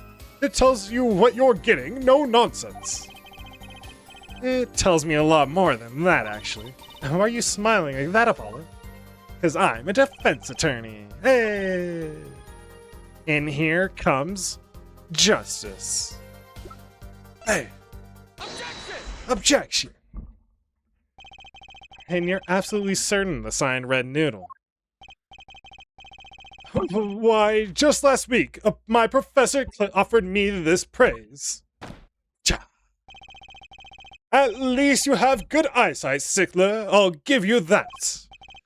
It read without a doubt noodle. I see. What? Why are you looking at me like that? Is that pity I see in your eyes? Let's take a look at our map, shall we? So you're claiming that when you saw the sign, you were standing here. Was it? Although it would have been a bit hard to read the sign from that spot. You think so? Mr. Stickler, I'd like you to please take another look at the sand, and to carefully read what the sign says. El Boom. See, the sign actually states the name of the sand's owner. Eldoon's. Inconceivable! I'm certain it was definitely noodle for sure. Positive. I'm afraid your professor was wrong about that eyesight of yours. I wouldn't be so quick to jump to that conclusion. The sign he saw changes everything. The witness says the sign said noodle, and he saw it right. What would you say if I told you that there is one spot from which the sign would be read the way Mr. Stickler claims? What? Mr. Justice, show us this spot now. I'm feeling that tree. From this up above. The witness was standing here, on the opposite side. Ba ba ba. How do you know that? When viewed from the south, the sign on the sand reads Eldoon's, as we know. However, this is why you always look all over the place. Observe the other side of the stand. Oh, this side says noodle. Exactly. The name of the stand is split between the front and the back sides. Mr. Stickler, you lied to the court. You witnessed the crime from the northern side of the park, not the south. Oh, yo! You got me! So what? So what? It doesn't matter if you saw the killing from the north or the south side. It makes no difference at all. Ah! He's right! Travel far enough to the south and you will end up going north. Viewed on a global scale, directions are utterly without meaning. Actually, maybe he's right. What does it change? It changes everything, Apollo. Trucy. I remember his testimony from before. Though to be honest, I'm a little scared of what this is leading to. There's our 3D. Does that mean? Is he? Is he the? I just had a thought as to who he might be, though. The panty thief, huh? A man concerned with truth. The killer and the victim are facing each other here. Then, at the moment the killer raises his weapon, Mr. Stickler shouts, "Ah!" At which point, the victim turns his head to look, and the killer fires his wet pistol. Yep. It's so weird having these animated, but okay. That's why the bullet hit him in the right temple. Yep. No contradictions, right? Right, but if Mr. Stickler was standing on the north side of the park, that reverses the whole scenario. And that's our whole contradiction, thank you very much. Completely. If Mr. Stickler shouts from where he is now, and the victim looks in his direction. Uh-huh. The bullet would have hit his left temple. In other words, someone standing at point K couldn't shoot the victim in his right temple. It's impossible. That's right. So, now that we know Mr. Stickler was standing on the northern side, the wound location takes on an entirely different meaning. Indeed, you are absolutely correct, Fraulein. What meaning? The entry wound was on the right side of the victim's head, correct? Well, the right side of the victim's head is north. North? But that's where the witness, Wesley Stickler, was standing. Correct. So if he was standing to the north, then the only person here who could have shot the victim in the right temple was Mr. Stickler himself.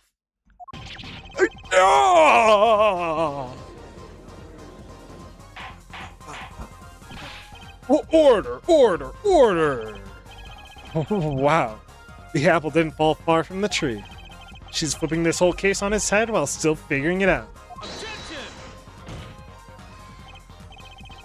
Verify 1 point for me if you would, Hair Forehead.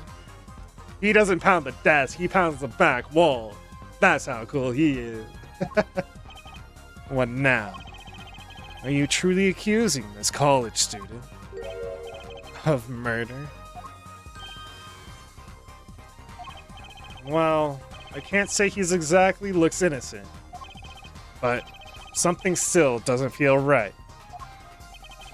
I just can't picture him as the real killer. No, please! Looks aside, I'm really a nice guy! All my friends say so. Let's hear what the defense has to say. What are you going to do now, Justice? Should I really accuse...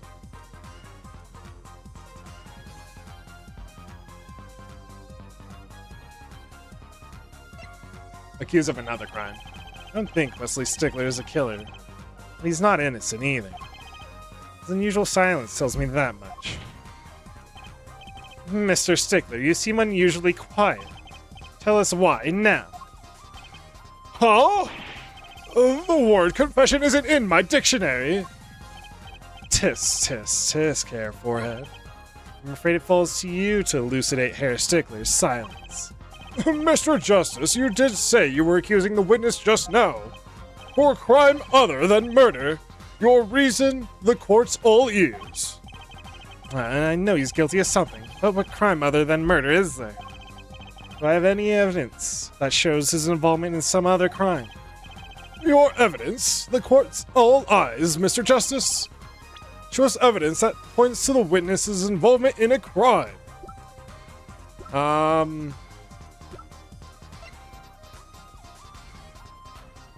bloomers for you, Your Honor.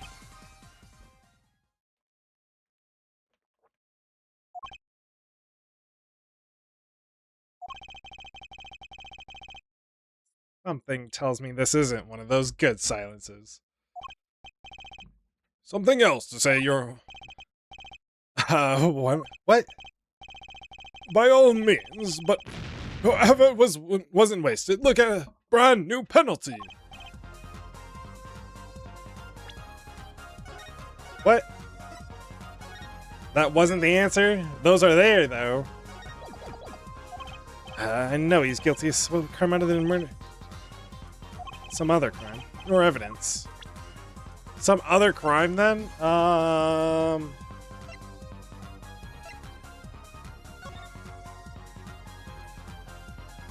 mean, it could be the cell phone. You had to sneak in there somehow, right? Could be the cell phone or the other pair of bloomers. But fine.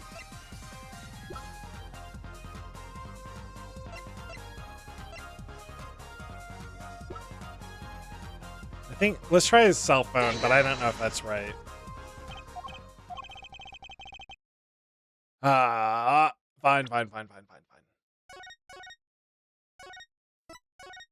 That ain't right. Is it? I have evidence.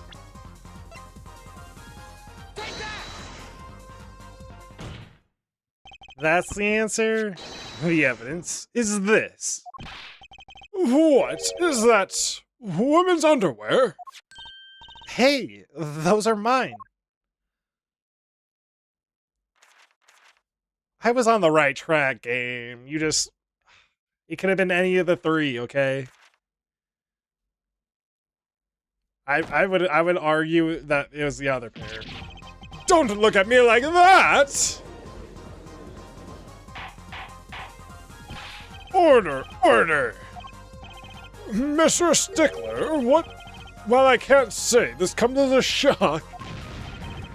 It's not what it seems by Pythagoras' theorem. On the night of the murder, just past...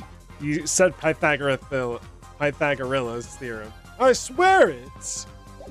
On the night of the murder, just past 9 p.m., a young girl catches a panty snatcher red-handed.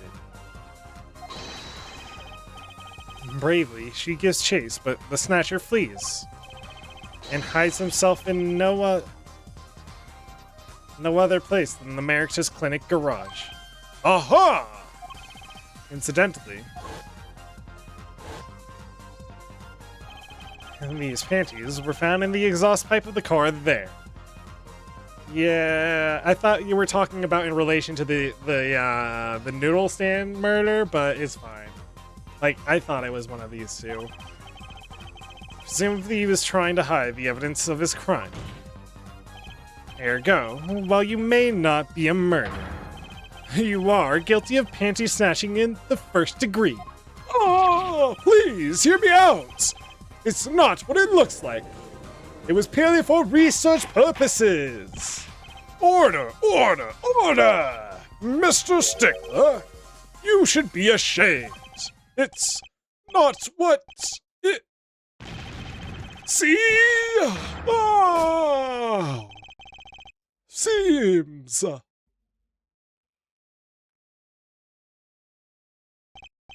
So, are we to understand that you were silent not because you were guilty of murder, but because you lacked the courage to admit your theft of this girl's undergarments?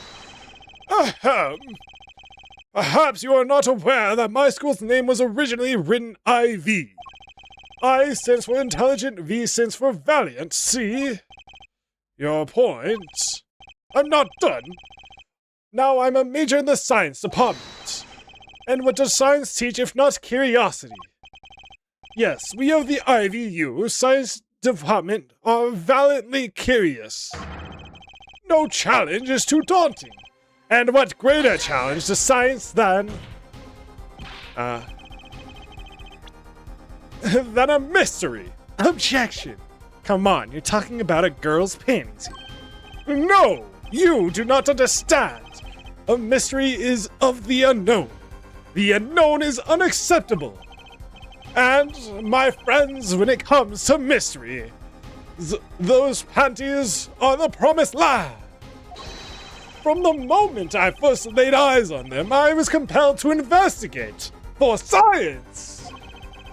A full-size car tire was only the first mystery those panties reveals. A tire? What?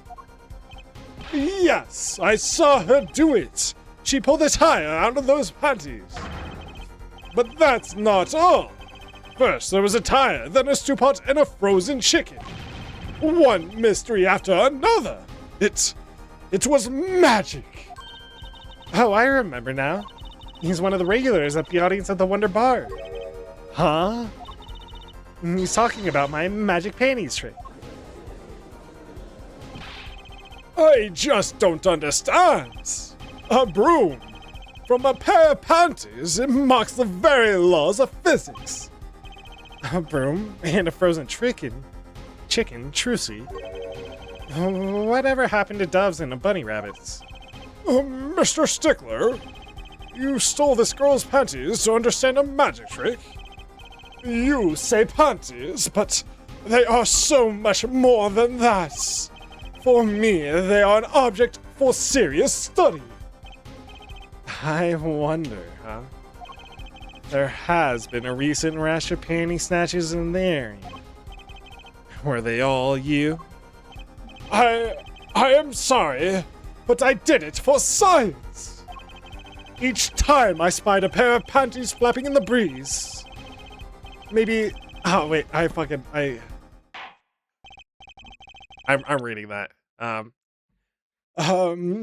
thought maybe this would be the pair that would elucidate the mystery. Even that night as she chased me through the streets, I wept tears of joy. Perhaps this is the night that I will seize the truth that lies within those panties. Yet woe was I, for once again the lacy heart pattern truth slipped through my fingers again. Oh, still, that leaves one thing unexplained. Ah, you refer to our witness's other lie, yes? The witness claimed he saw the crime from the south, but was in fact in the north. Indeed. Would anyone care to explain why he lied about that? Be my guess, Hair Forehead. Me? Did I not hear you correctly? Did you not say, do not accuse the witness of murder? Uh-huh. Why then did the witness lie about his location at the time of the shooting? Because of the reason fucking game. Or have you no idea? Apollo, there's something about the way the diagram is arranged right now. When you think about it, right near where Mr. Stickler was standing, isn't there a... Well, Mr. Justice, what say you? Do you have any evidence to show why the witness lied about his location? This is what I thought we were getting at. The evidence that shows why he lied is this. What? More panties? How many panties are you carrying in your pockets, Hair Forehead? These are the last, honest. For now. Wink, wink. These were found at the trash can at the park. Looking at the diagram.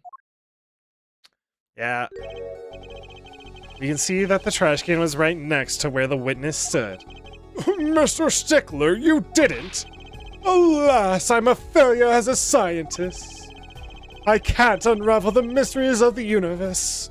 I can't even unravel a pair of panties. So, these panties are your handiwork as well. That night, I had been hounded by them into the Merictus Clinic garage. Weeping in frustration, I was forced to abandon my prize. Don't you see how I felt? Believe me, I'd rather not. I hid in the garage for a short while. Then, abandoning the panties, I made for home. To avoid the office where the girls work, I went towards the south entrance. When I saw them hanging there on a clothesline by a giant mansion. A giant pair of panties. Apparently he didn't know those bloomers belonged to the mob. I had them safe in my pockets, ready to take home, when I stumbled upon a murder. The murder of Dr. Meritus.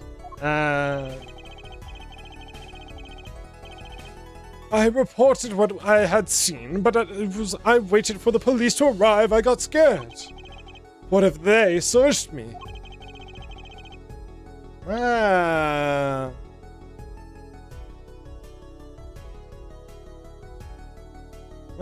Wait. If this is true, then he arrived from the south, then went to the payphone and then went back and saw the scene a second time. That's when you dispose of the bloomers. Yes, it was a severe blow to the progress of science, but one that had to be borne. A fascinating if disturbing tale. That it do be indeed.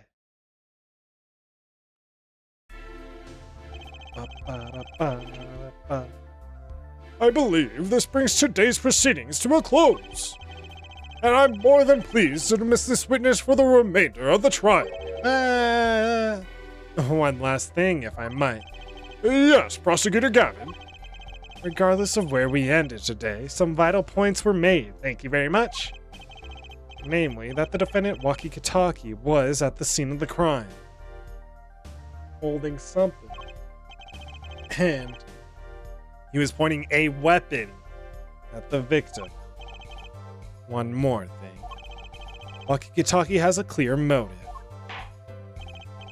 Indeed, the defendant Waki Kitaki is still the prime suspect in this case. The only suspect, in fact, assuming there was no one else at the scene of the time. Yet a mystery remains. The location of the wound in the victim's right temple has yet to be explained. The court requests further investigation from both the defense and the prosecution. Yeah, baby.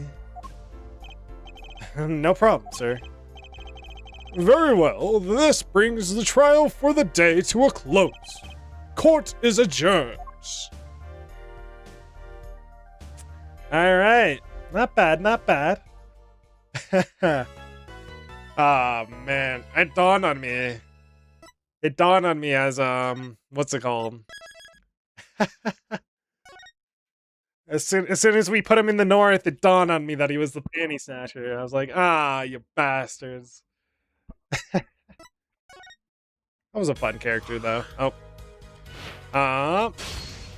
It is kind of early, huh? I guess I could keep going. Day 2.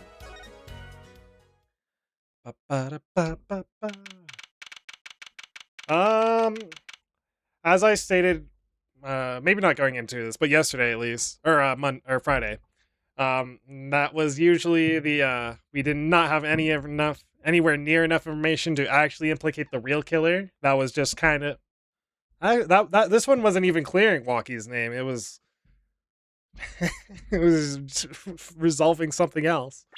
But let's see. I don't know how relevant the rest of the car might come back up. We need those. We need the foot slippers back. We need more evidence. The gun's interesting. Why would you wipe the gun prints and leave it though?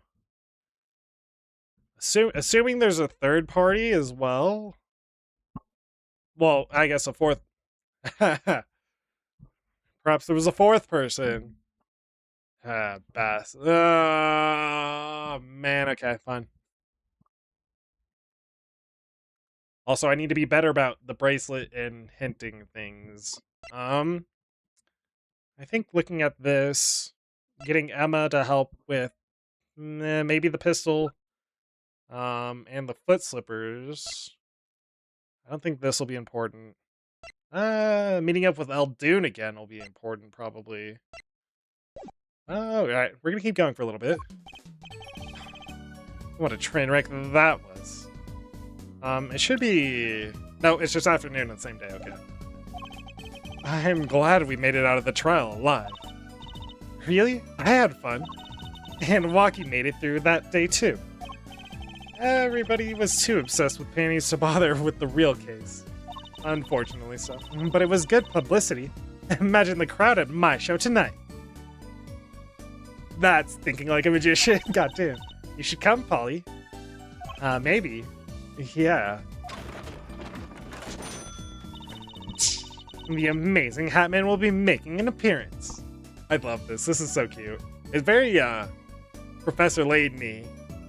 And I have been watching a friend play, what's it called? The Phoenix Race versus Professor Layton or whatever it was.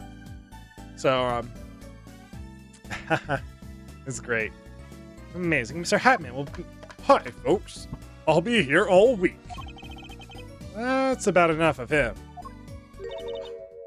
Right. You haven't even talked to the... What's it called either? The defendant. Hello. Ah, Miss Tiala. Thank you for today. The trial went well. Oh, right. No problem. Do you think Waki will be okay?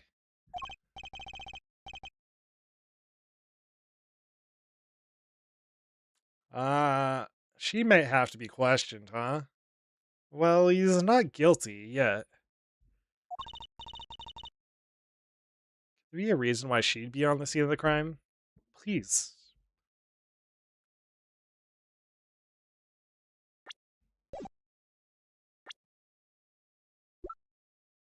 Wait, I think I'm... fucking hell. Her fiance? Is it? Man, okay, I'm not really knowledgeable on this, but isn't wedding rings? What? Let me look.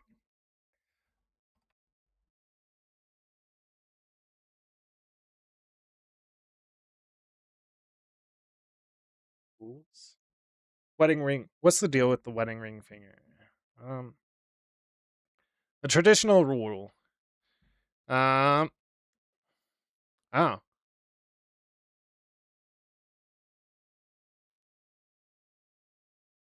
Left hand, right? Left ring finger. I thought there might have been something about like it switches to the left hand after they're married, right?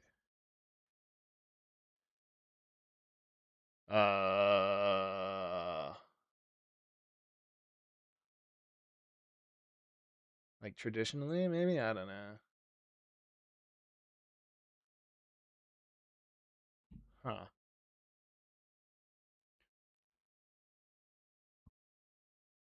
Left or right hands? On the left hand.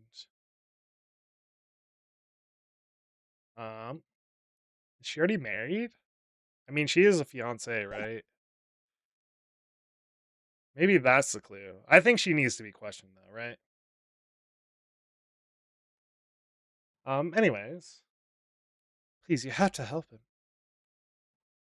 Okay, now I'm getting a whole bunch of wedding ring recommendations for fucking good old Google Ads.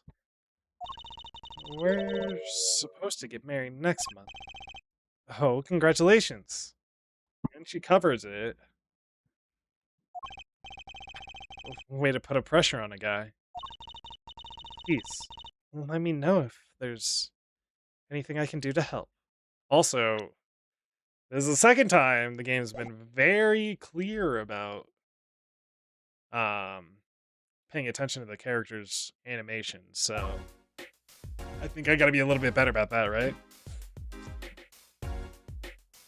Bum, bum, bum, bum, bum, bum, bum.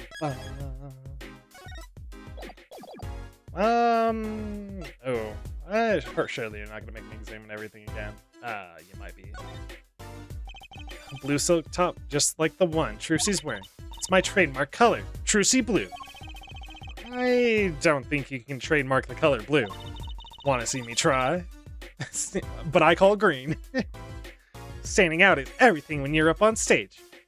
True. Bet you didn't know you've got your own color too, Apollo. Yeah, his is red. Crimson Justice. You make me sound like some second-rate superhero.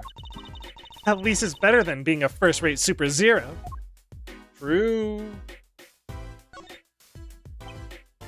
Those boxes frighten me. I bet I'm the first magician to figure out these make great shelves. She does seem to be putting them to good use.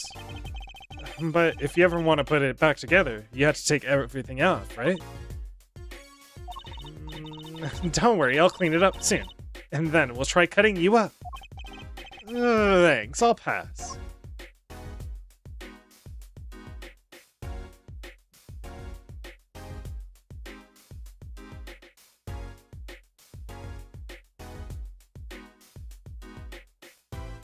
Charlie, how's Charlie doing? It's Charlie, the houseplant.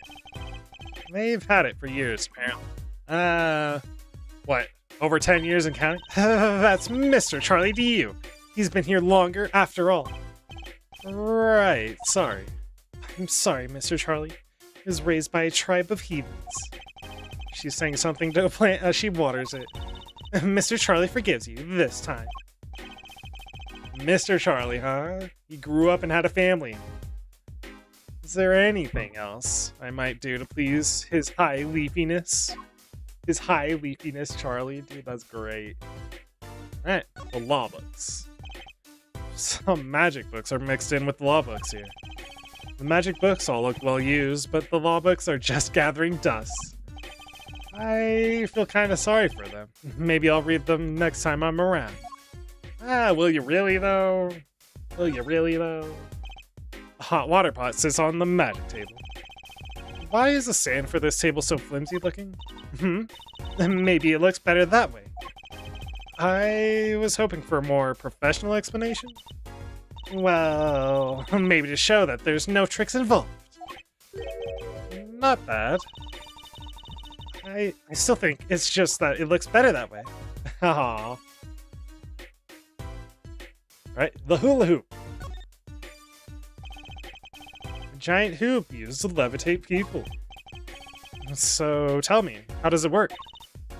Apollo? Don't you know you should never ask a magician to explain a trick? I mean, you're hardly better than Mr. Stickler. Hey, I object to being placed in the same category as that panty snatcher. Fair objection. Enjoy the mystery then. That's the way to appreciate magic. True, true. It is fun to learn the secret behind it though sometimes, but it also does kind of ruin it, I guess. A dish of plastic spaghetti like some restaurants put on display.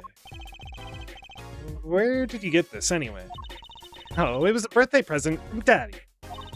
I was so happy, you don't even know how long I went on one of these. I fell asleep with it, cradled it in my arms, in the spaghetti bed. Mental note, what she really wants for her next birthday, a bowl of plastic fruit. Look at that though, huh? You're sticking around for the next birthday, Apollo? Taking an interest.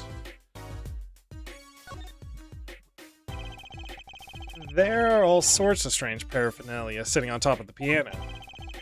It seems a shame to have all these props and not do a trick or two.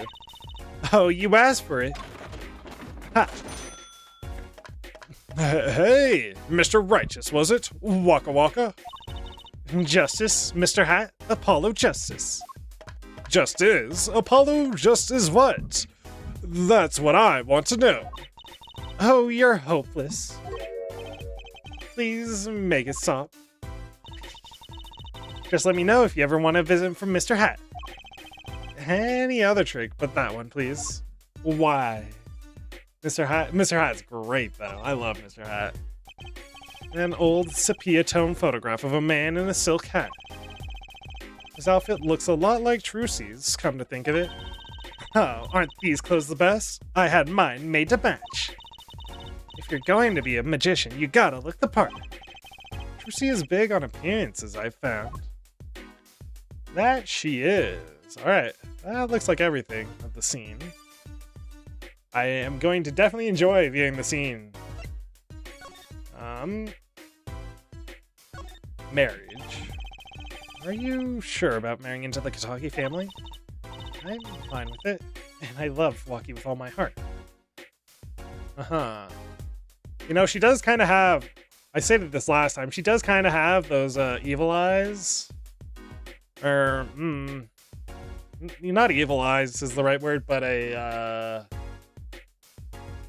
suspicious. I don't know the way to phrase it. Something about her eyes, though. I love Waki with all my heart. Aw, that's so sweet. So it doesn't bother you that you'll be married to the mob? I don't think so. My parents are against it, of course. Say, where did you and Waki first meet anyway? Good question.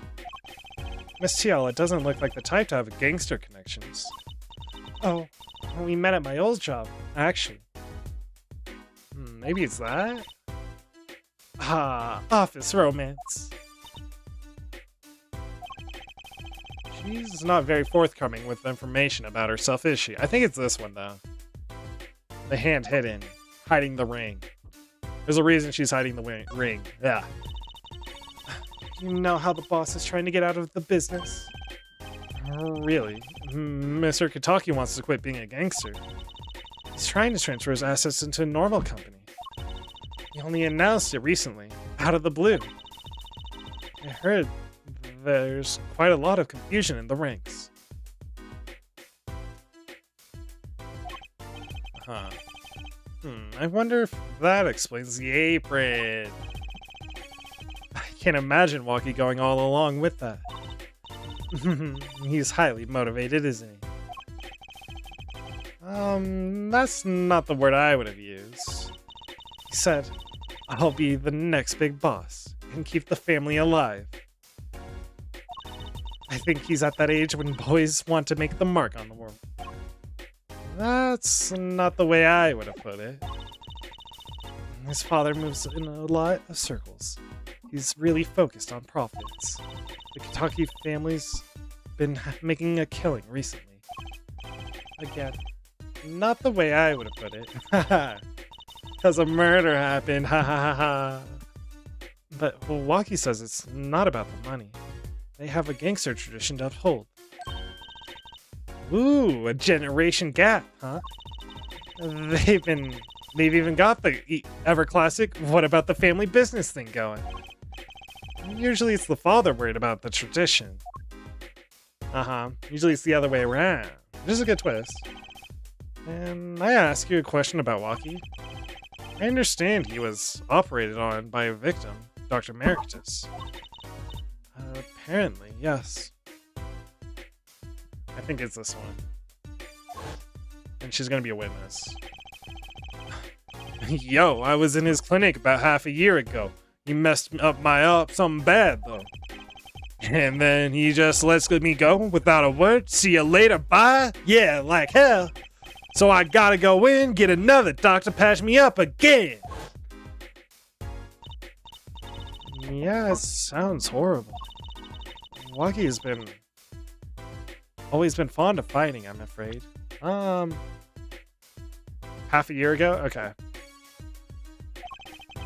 I'm not sure it qualifies as fighting when pistols are involved.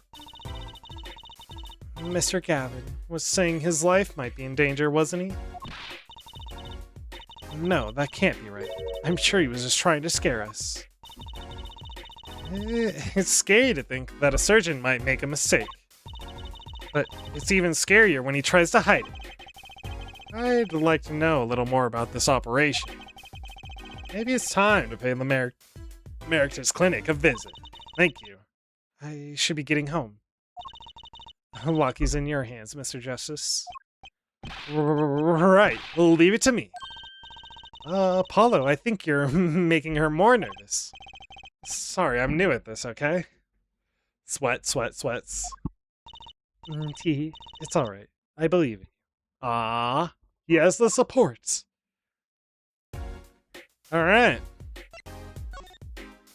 Ooh, that is a lot of places to visit. We'll just go down the list, though. No, Mr. Wright, huh? Swaying spiral DVD. Better stay away or I'll become crashing cascade of cavalcade of DVDs. TV. Mr. Wright's bed. My, it's messy. Trissy must clean up after him at home. Their home's pretty messy too. TV's been left on. Looks like the Steel Samurai's in a spot of trouble. I'm sure he'll come back to win it in the end. Mr. Wright likes those kind of stories. You would think so, but then you have a current day Mr. Wright. So, I guess we see, huh? Can't inspect his bag. And we have grape juice. Got it. Bottle of Mr. Wright's favorite brand of grape juice. Me. I haven't been able to touch that stuff since the first case. Not a problem for Mr. Wright, apparently. Yeah. A toy piano. One that might be played by a child. Correction, a pink toy piano. I guess the man likes pink. Nothing wrong with that. Is that because of the Faye family? Maybe. That'd be cute. Blue and pink, huh? Or like blue and reds too. Kitaki Mansion. Really? Okay. Nobody to talk to. An impressive gate befitting. Look at the nameplate, Kitaki. That's so cool. Short and blunt, like any good gangster. Oh, let's change our names. How about WAA? Maybe that's too short and blunt. What do you think? No comment. Okay, we went through that last time. Paint splatters. It's gonna be one heck of a cleanup job, yes. Then the dragon, which we went through. Yes, we went through that. The old lady tried to get through still. Looks like that old lady's at it again. Look, I told you yesterday the park's off limits. And I told you yesterday that this is how I get home. Okay, you want me to go around? Okay, you want me to go around? How about giving me $5 like yesterday? The con artist strikes again. That she does. And the park crime scene is off limit. He noticed me staring and snapped his mouth shut. Too late, Mr. Officer. I saw you yawning. Detour. People Park. Right. Apparently this park was a gift of the Kitaki family. The friendly People Park, brought to you by the organized crime.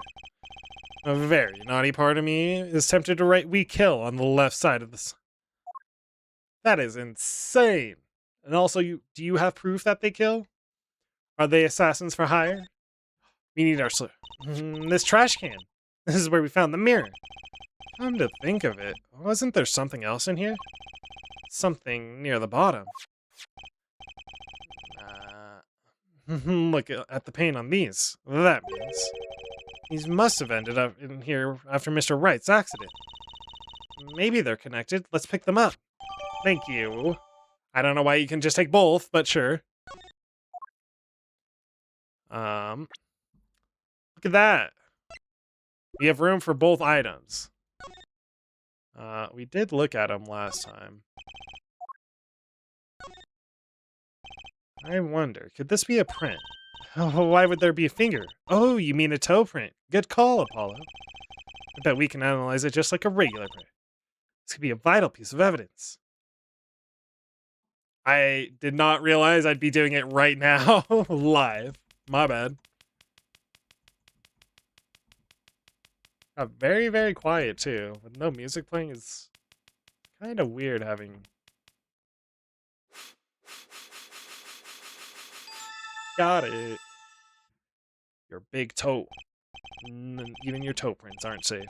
Hey, it worked. That looks like a big toe, maybe? Oh, wow. It felt like the case is solved already. What was the next? We have the match, the print, right? Right. Let's match it. Wait. The detective didn't give us the list of toe prints, Apollo. Oh, good point. Maybe we should ask her. get some expert advice. I guess so. I'm not sure she really qualifies as an expert. She's definitely an expert. Anything about the paint? Nothing new about that. Got it. We move on then. Eldoon's house. You might have something to say. No Eldoon either, huh? Damn. Where's all the people? Doggo. Guy Eldoon's a dog. Looks a little lively. They say dogs and their owners resemble each other. I guess there are exceptions. Mr. Eldoon's house has seen better days. And I'm betting I've eaten better noodles. Well, you haven't tried better noodles. This must be his business sign, yeah. Another failed attempt. I think these are all the same, roughly. A flock of crows just flew over and that's gross. Their aim was uncanny. Almost as if they've been practicing here a long time. Crow shit in the water, huh? There's a handwritten. Save the light. Okay. That I don't think was there. No, it was. Used to cover his noodle scene. Robbed of its purpose, it blows in the wind alone. I definitely missed that last time, I think, then. Taped on the side, it's kind of surreal. You'd think he would have picked it up by now. Why would he? When it's there as a reminder. You know what? We need to go in here for sure. 3 shots for the price of 1. Is it really though? I think that's a word play. Or well, they phrase it to be a specific way, but it's probably the other way around. His car is empty. Investigating inside. Yes. We going. Wait. My hairdo's a little flat. There. Perfect. God damn it.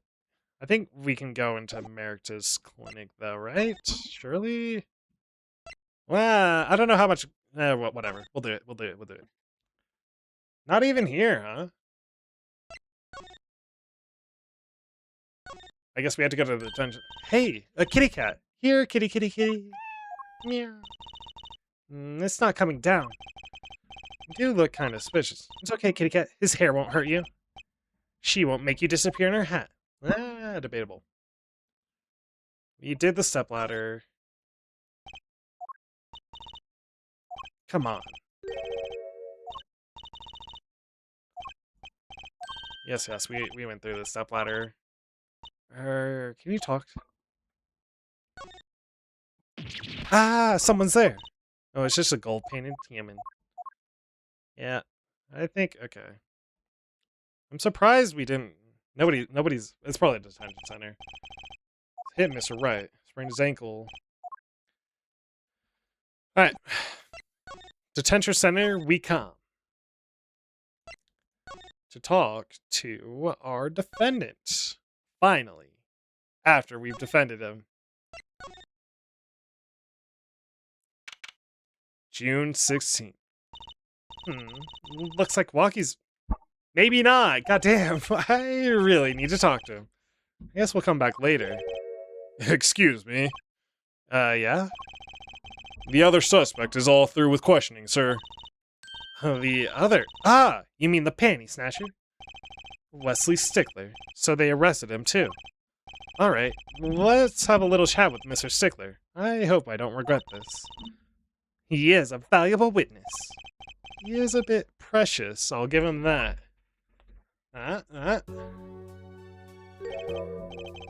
Please. Keep this brief, if you would. I'm quite busy.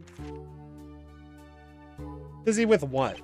I need to finish this it's you! Mr. Stickler, we'd like to have a few words with you. Very well. As long as there are few. Nothing would make me happier, believe me. There we go. He's gonna give us a hint then? That security camera's looking. I wonder if they tape all of this. The sweet, sweet freedom. right beyond the bars.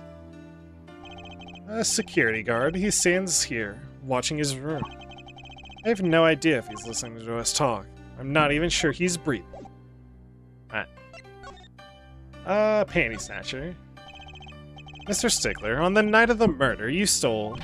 Wait! I can't help but feel like I'm being misunderstood. How exactly? Yes, that night, I obtained a pair of panties, it's true.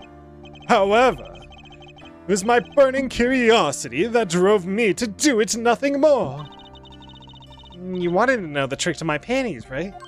You're here too! Hmm? Oh, great truths teach me. Huh? I must know the secret of your panties. My very existence hangs in the balance. Please make me your apprentice. Apollo, help. I don't know. I think he'd make a great loveliest. Don't say that, Apollo. Yeah, I don't know about that one, Apollo. Could you relate what you saw the night of the murder to us one more time? Why not? Though it hardly differs from the testimony I gave in court. The defendant was there in the park that night. Of this, I'm quite certain. He was pointing a pistol or something like that at the victim. That's when I shouted, "Stop, you two! Let's resolve this like gentlemen." And the next moment, a shot was fired. And that is all true, really. My panties are gone, my innermost heart revealed. What further reason can I have possibly to lie? I can't think of anything you want to hide more than a panty snatching. True. Yeah, it sounds like Waki was at the scene of the crime after all. How I wish it weren't so.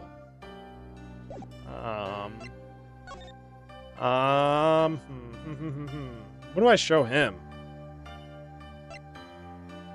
Maybe these? Fine, ignore my evidence. See if I care. I wonder what he's thinking. On second thought, let's not go there. I think we can do the bloomers. Oh, fine, ignore my evidence. Oh yeah, the pistol? Ignored. God damn it. What about the knife?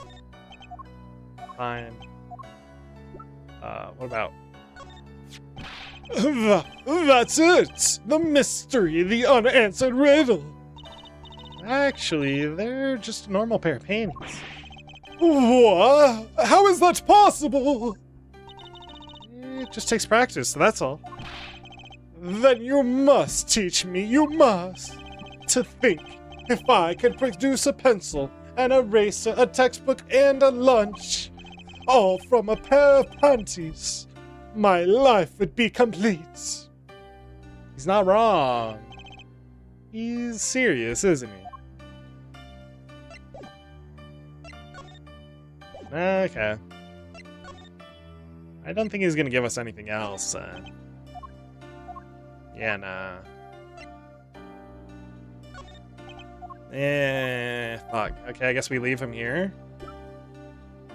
What about the noodle? We'll try the noodle card. Nah, I don't think we're getting anything from him. Alright. Ah! The case. If everything that panty snatcher said was true, it does put Waki in a very good position, doesn't it? He was at the scene of the crime, that's pretty clear. There's gotta be different angles of this. Well, let's get investigating. No time like the present. Huh? Any leads? One moment. Shazam! Alakazam! Whoa, evidence keeps flying out of nowhere. Ta-da! That's all. Neat, huh? Yeah, real neat, huh? We'll just go backwards now, huh? Ah! Oh, boom. Hey, it's Mr. Eldoon. Oh, Mr. Eldoon. Huh? What's wrong? So, you found my stand. That's why I'm here to thank you.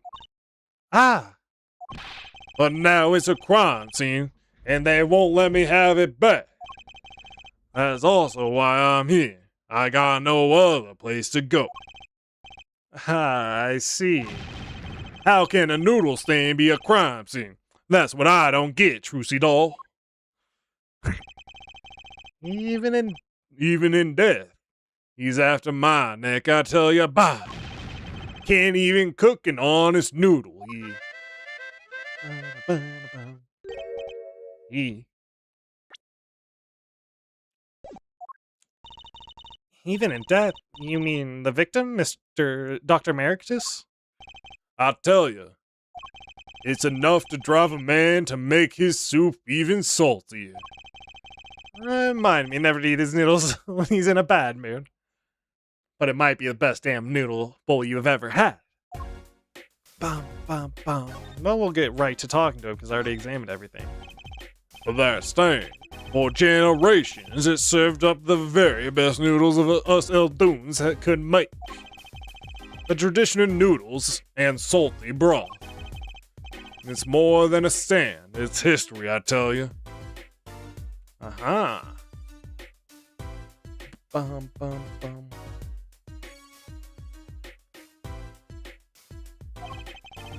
Watch what you say, or it might become true. That's a great story, Mr. Eldoon. A single stand, passed down from generation to generation. Of course, to be honest, I didn't plan on doing it. That's right, you said something about that. About you rebelling against your pops, was it? Good memory, Trucy Doll. Hey, I was a go-getter back in my day. Until my friend next door butted in. In the end, I was left with nothing but this dusty old stand to earn my fortune. Mr. Eldoon, I don't mean to pry, but what exactly did you do before you became a chef? Ha! Let old noodles lie, that's what I say. I'm starting to get an idea of what he did anyway. He stole my dreams and left me with nothing but noodles. And now I don't even have that. Merictus Clinic. Mr. Eldoon, if I might ask, what exactly happened between you and the Merictus Clinic? Eh? Eh? I couldn't help but sense enmity there. Amity, I hate him. Hate it. Him acting like he smelled like roses when he's rolling in mud. Excuse me? He's the only doctor at that clinic, you know. Pretty impressive, eh?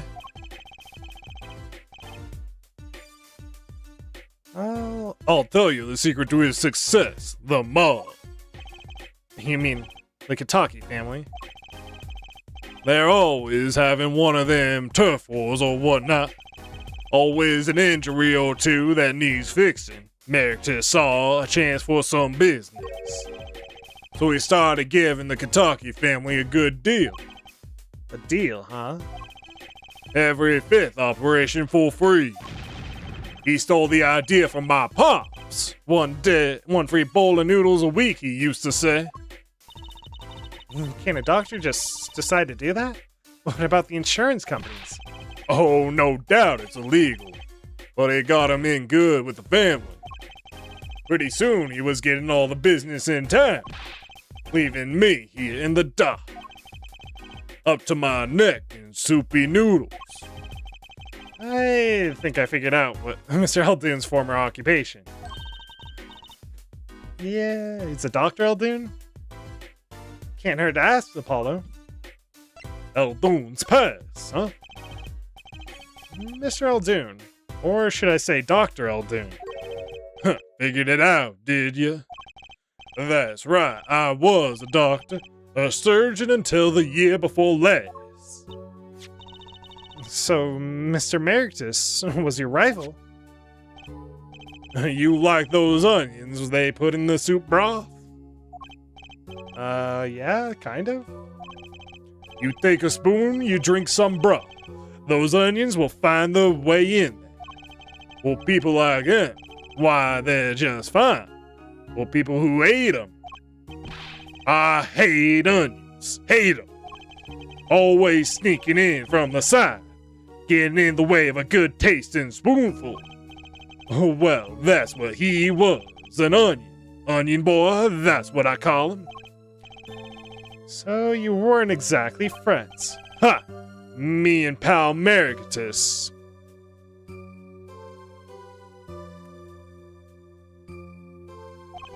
Ever since preschool, we were getting in each other's faces. No matter what I did, sure enough, he'd come following along. Then he'd do it better than me and just blow right past without so much as a howdy. I see. That's right. I was a surgeon long before he was, you know. Then that no-good onion boy comes along. Well, Trucy, looks like we found ourselves a new suspect. Yeah, I was... Don't say that. Ah. The more of a grudge... the more of a grudge you had against Dr. Meritus, I was like, ugh. The more the possibilities started to come up, huh? Thanks to him, I was forced to trade in my scalpel for a ladle. Sorry, pal. Didn't mean to weigh you down with an old man's rambling. No, it's fine. By way of apology, you ever get yourself in a spot of trouble, you drop by. Huh? You're investigating Meritus, aren't you? Yeah? Well, you want to know about a doctor, you ask a doctor. That's all I'm saying. You just think of me if you need anything, Trucy doll. Alright, thanks, Mr. Aldoon. I guess the time spent listening to him complain wasn't entirely wasted. It sure wasn't. It sure wasn't. I don't know if we're gonna get anything else from him currently. We'll try the here again. Nope. Aldoon's house. Ba-ba-da-ba-da. We'll hit Kitaki Mansion. What? Emma?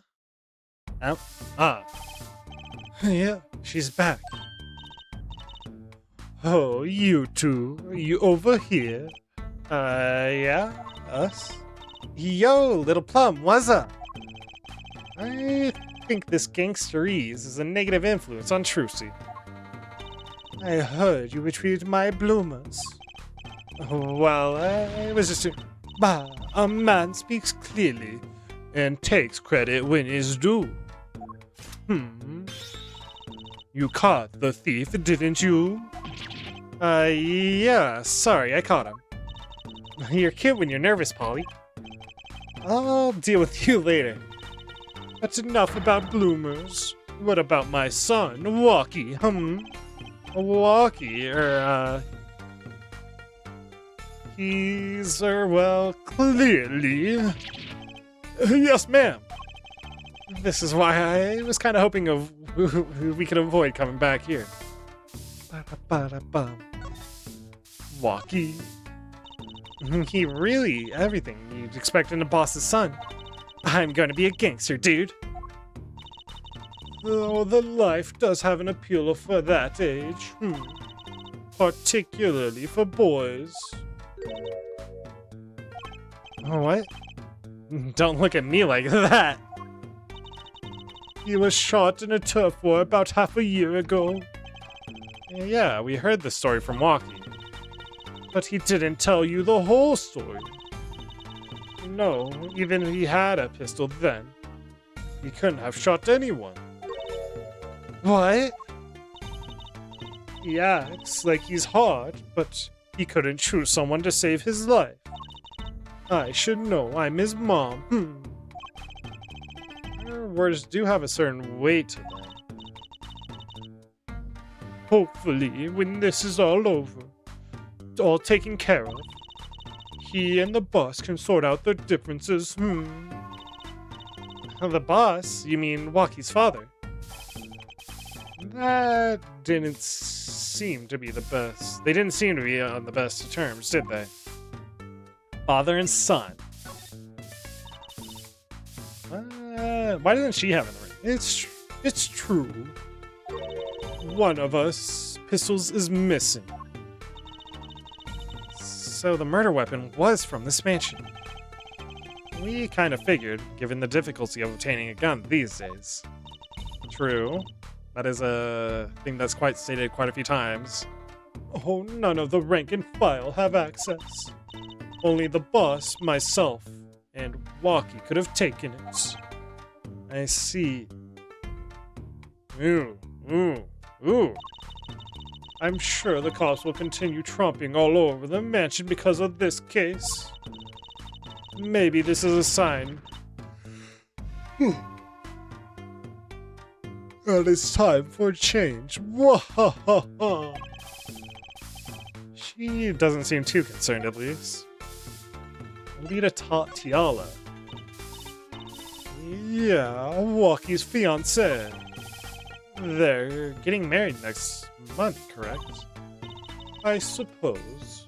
But she's been staying over lately. You don't look happy about that, little plump. How'd you guess? Even I could tell that. Could you tell us a little more about her? Oh, Walkie brought her home one day. Says he wants to tie the knots. I can see why. She's so pretty. Sure, but... Oh, she's pretty enough, but you know. There's more to it than that. Nah, it's probably just me being suspicious. Stay in this business too long. And you start only see darkness in people. You get a nose for it.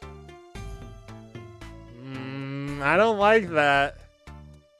Fuck, okay. A nose for people, a nose for trouble. I wonder what the problem is. It's like a gangster's only version of female intuition.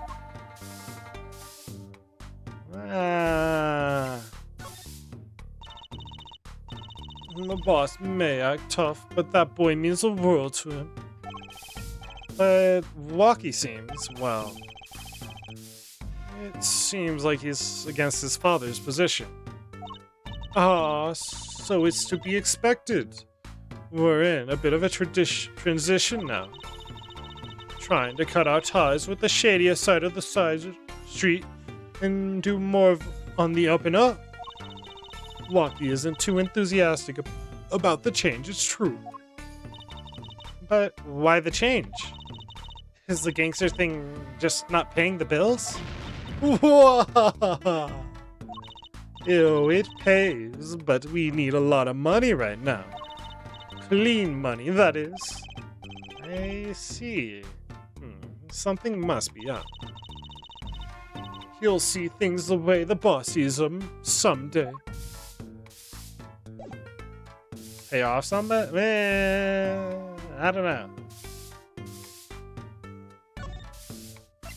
Nothing else over there for now. I can actually go into the people part. I'll do that last. Let me try Phoenix. No Phoenix. Got it.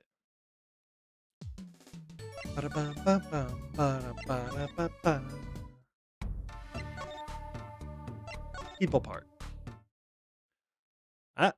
Oh, I thought there'd be an Emma here. Apparently not. Benches. Little urban oasis. Bet children come here to splash around all the time. That river's a little deep for splashing, and a little dirty. Well, they could listen to the water and pretend they were playing. I mean, you're not wrong, but also... A trash can sit here next to the path. And I guess now we know it was Mr. Stickler With little plums bloomers here, huh? That's right, Trucy. And what a web of lies grew from that one little act. I can still remember that moment. You brandished those bloomers on high and shouted objection. Here's what I want you to do, Trucy. Take that memory, gently lock it away deep in your heart, and never speak of it again. Thank you. It's just a woman's panties. A knife is sticking straight into the ground. Remember what Wesley Sticker said in the trial today? Well, he was very likely pointing this at the victim. Like he wanted to kill him. Yeah, that's the problem. A mannequin put in place of the body. I think I've seen him by the police station. The way he's forced to look at the ground now, day in and day out. It's kind of sad. Was this bucket everything?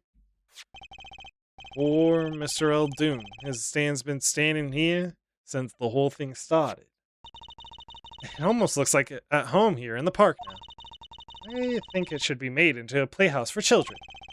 I think its owner would disagree. I also think that the tarps? The tracks? Blue plastic tarps cover the ground from around the sand. They were apparently put here to preserve the crime scene. Nothing about the leaves. Maybe I gotta show...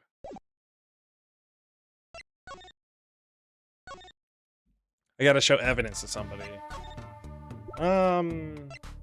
You'll take these back, right? About these. Oh, those are my bloomers. Thank you for that. I owe you one. I thought you might like them back, so... oh, no. Why don't you keep them as a souvenir? Oh, no, I couldn't really. Thanks for the offer, but I could use them in my magic panties act. I'll pull shivs and pieces and godfathers out of them. Great, now your props are going from bland to dangerous. Sorry, kid, I got no idea what you're talking about. The gun, maybe? So this pistol belongs to the Kitaki family, is that correct? Oh, it's one of the pieces we keep around. That is, we used to keep around, and they're all gone now. Oh. Police came yesterday and took everything. Everything but my broom. Don't you think you should have given them that, too? Are you kidding? Can't clean up very well without a broom. Wahahaha! What are we missing then, huh? I could have done his phone.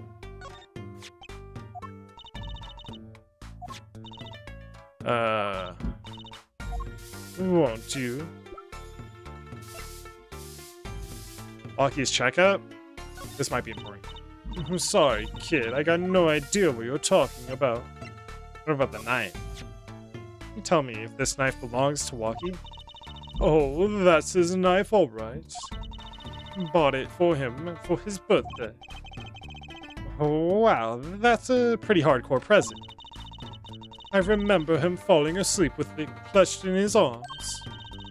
Oh, I know the feeling. I'll bet he was just as happy as I was with my plastic spaghetti.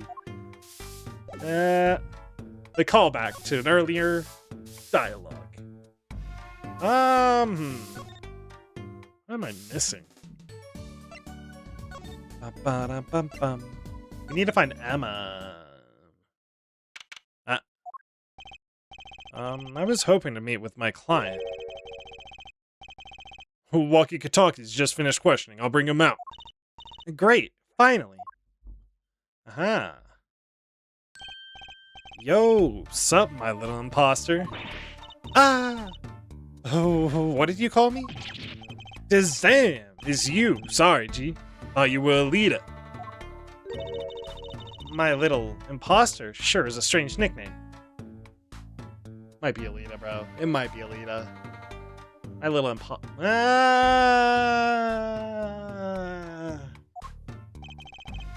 It's a clink thing. You wouldn't understand, alright? Did I say imposter? I meant poster. Like poster girl, alright? If you're going to drop part of that, why not drop poster and just call her girl? Cause she's so much more than that, G. She's like an angel, a fallen angel, got it? So, what can I do for you, huh? You don't look so chipper today, Walkie. Worried about your, heart condition, maybe? Huh? That was the wackiest thing of all. All us G's lining up, taking eye exams and all that. Better to die young than fade away, bizoy. A relief to hear. Eh? What's a relief, huh? Oh, did your father not tell you? That's why they need clean money.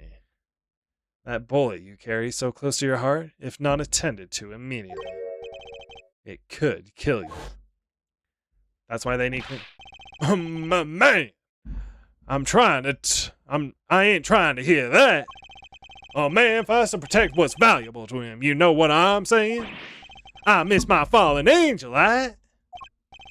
Hey, you, go get a leader for me, my lawyer, ain't you? Lawyer, not gopher. My voice for him has a little bit too much of a southern twang. Your fiance. So, I heard you're both to be married next month. Straight up! We poured a nuptial 40 out on the stoop. Alita? Oh, snapple cakes.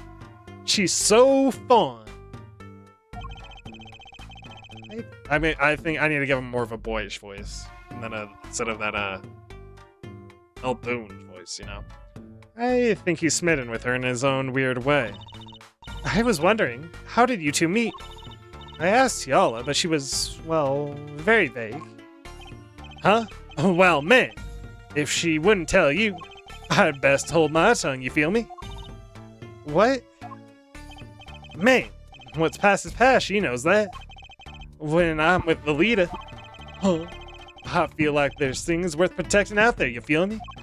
And my Alita, she's down with all that. With that all the way. Huh. So both of them are mum about their past. Uh-huh. Do you think you could tell us about what happened with you and Pal Merictus? Huh? There's something you should know, right? We Kitakis are having what you might call a feud of Rivali's family. So about 6 months back, I go to Rivali's turf, packing a knife, right? And you were shot. Coolest thing I ever seen, right? One shot to the heart, but man, my homies weren't too late. It's a miracle that I lived, right? It's already considered one of the 7 wonders of the Kitaki family, you know that? So, you were taken to the Merictus Clinic, then. You should have seen their faces when they wheeled me in, huh? You just can't let the boss's sons die, you know? I'd hate to have been in the doctor's shoes. Huh? Mr. Kataki's scary enough when he's not angry. But the bullet that hit you was never removed. And it's still threatening his life. Ah, that doctor! He did it on purpose, I tell you. The Rivali's paid him off, I'm sure of it. I need to hear more about the night of the murder. That much is clear. Night of the murder, huh? Life in the family is a G thing. Yeah, it's about being a man. You know what I'm saying? Sorry, I'm not up on my G things. I'm not even sure what a G thing is. But my old man, he's gone soft, you hear? He says the old rival gang days are over. He just wants to make money, right? Isn't that a good thing? Man, there ain't no soul in making money, right? Better to live fast and die young, for shizzle. Wait till I run the yard. Then everyone will know what time it is, alright? That's right. OG time like all the time. Represent! Hello. Oh. Why does he keep talking about old guys? I don't think that's what OG means, Trucy. What could he use? The pistol? Let's try the pistol. About these weapons, the pistol and the knife. They belong to the family, yo. I snuck them in out that night. So the killer, Mr. Stickler, says he saw that night was... I guess it was me. I was there after all. We're finished. Yo, Waki. You think you could tell us exactly what happened that night? Heh, you don't beat around the bush, do you? I like your style, shorty. The night of the crime. Got it in one. Actually, there's a question I've been wanting to ask for a while now. That is, did you do it? Did you shoot him? I don't know. Eh?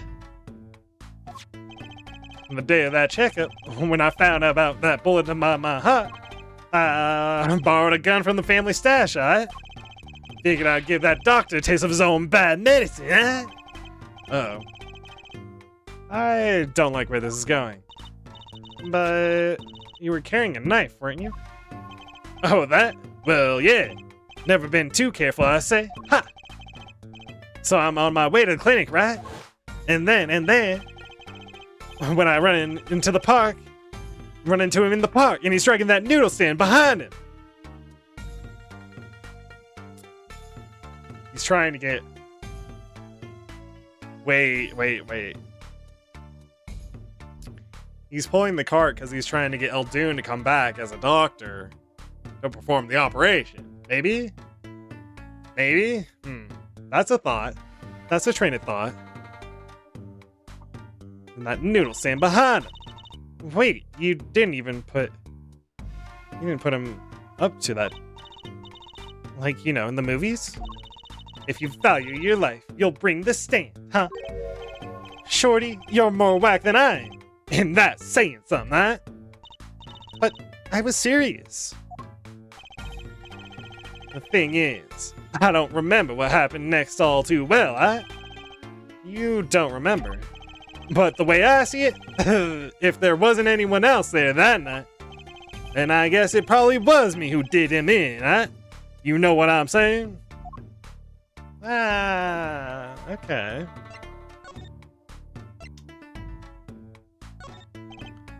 Yeah, whatever. He seems preoccupied. I'll lead a man, a leader. What about the hit and run, maybe? Yeah, whatever. Nothing for that, huh? I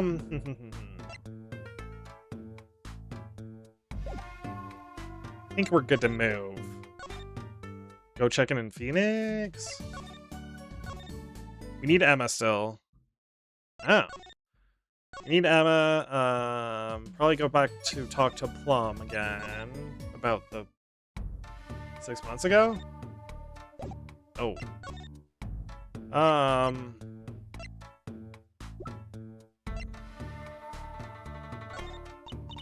Sorry, kid. I got no idea what you're talking about. Where am I missing then? Fuck! Try People Park. Nope. Do not miss this, though. Having to wander around trying to figure out where to go. Eldoon's clinic, huh?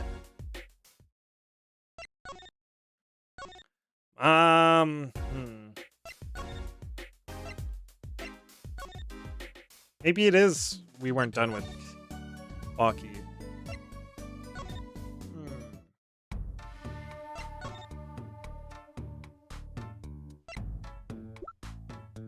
What about this? Yeah, whatever. He seems preoccupied. Alright. No, I don't think I have anything particular. What about the cart? Yeah, whatever.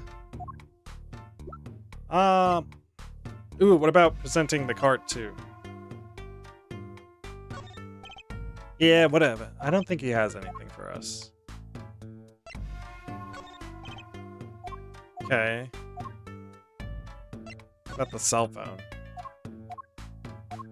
We need to find Emma, though, as a part of it.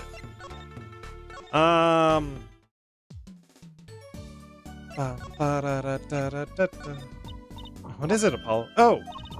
You want to see a magic trick, is that it? Okay, watch while I put that piece of evidence disappear forever.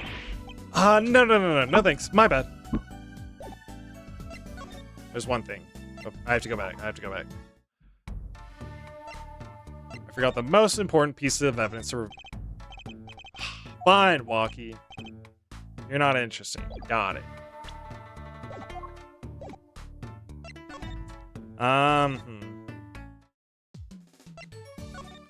think Eldoon and the cart or his food bowl, maybe?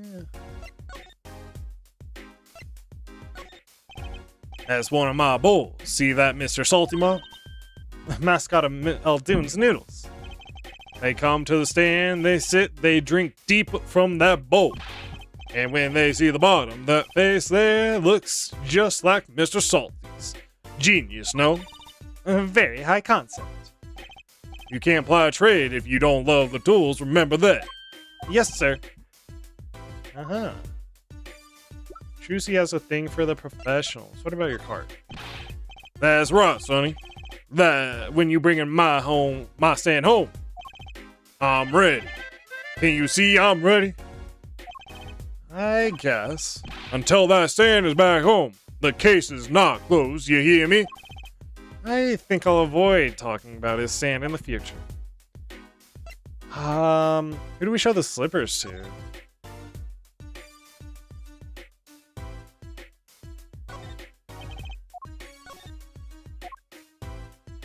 Oh?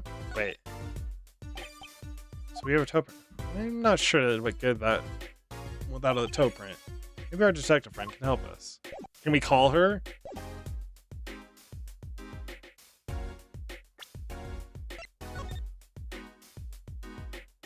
Can I call people on somebody else's phone? Maybe? No. Okay,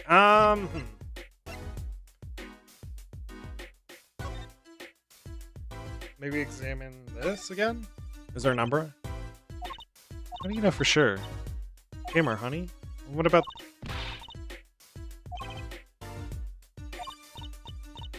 That's boring. Okay. No. I need to see Emma. It's definitely one of the things. What if I present this to her? Probably not, but... Oh, I know. Make that piece of evidence disappear forever.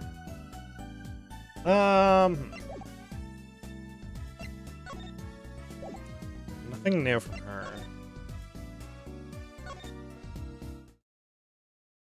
No Phoenix.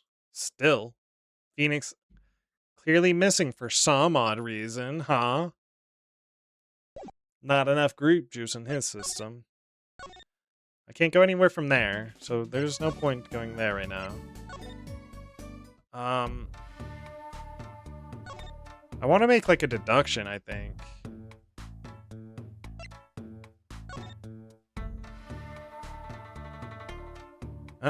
Why is this? What? You aren't going to No. What? I'm serious. I have no intention of looking through this trash can.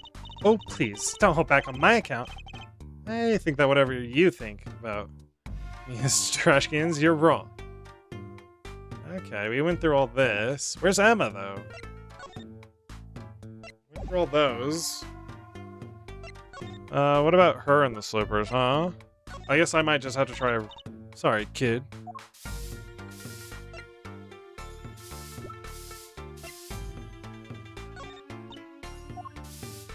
Well, we'll just start doing everything. We went through that. Eldoon's? Sorry, kid. Yep.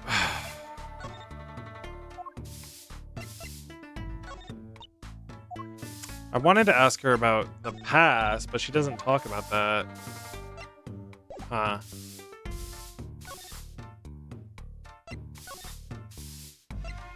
I guess we can head to People's Park.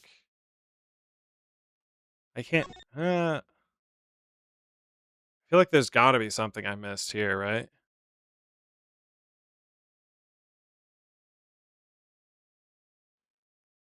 I was thinking the leaf prints on the shoes, but apparently not.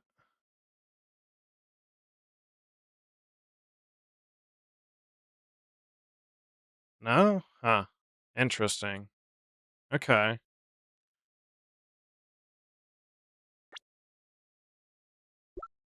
You can't present. Can I call people? Haha. That'd be too convenient.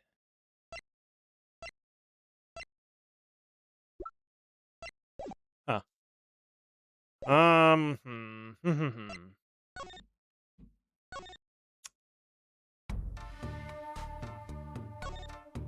Nothing to talk to her. Nothing to talk to her about. I don't think it's her. And Trial Dune or... Let's just go back to walking to present everything, I guess. Just in case. I don't know why. Talk to him.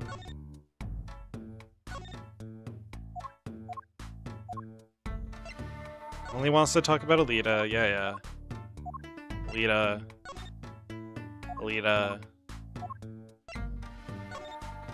Nope. Dang. Nope.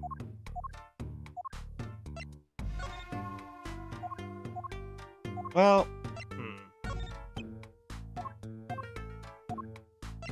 I missed something.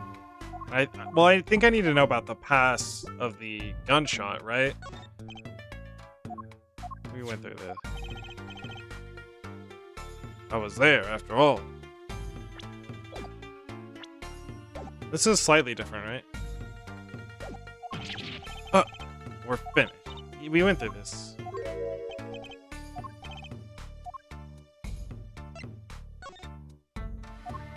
Yeah, okay. Bloomers? No. Why would he talk about his checkup? Yeah, whatever. He doesn't talk about it. We went through this. I've been through literally every piece of evidence with them. I mean, I'll go through the dialogues again.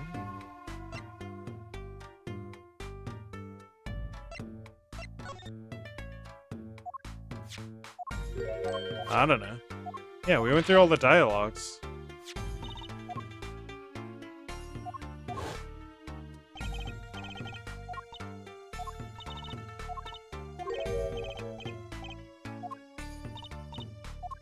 We went through this. There wasn't anyone in there else there that night. Then I guess it's probably was me who did it. You know what I'm saying? I do not know what you're saying. Fuck. What did I miss? I feel like it's Eldoon for some reason, but I don't know. I want to enter. Are you kidding me? Whatever, game. I know I wanted to enter this too. Yeah, but what about the guard? No harm in asking. Excuse me. Hey, it's you two from yesterday. That's the same officer that was standing out in the park yesterday. Your business is over in the park, isn't it? The clinic's off limits. It's not involved. But... What part of off limits do you not understand? Show me proof that the clinic is connected to the incident in the park, or beat it. No harm in asking. No gain either. No point in sticking around here, I guess.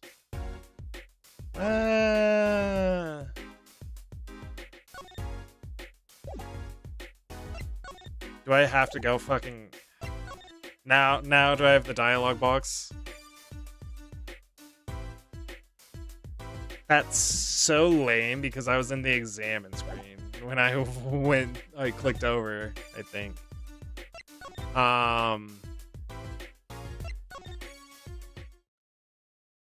I think now, maybe?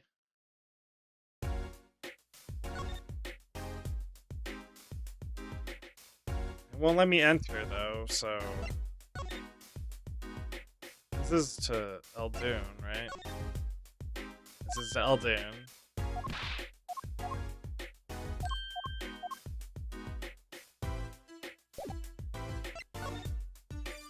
Okay, I think now...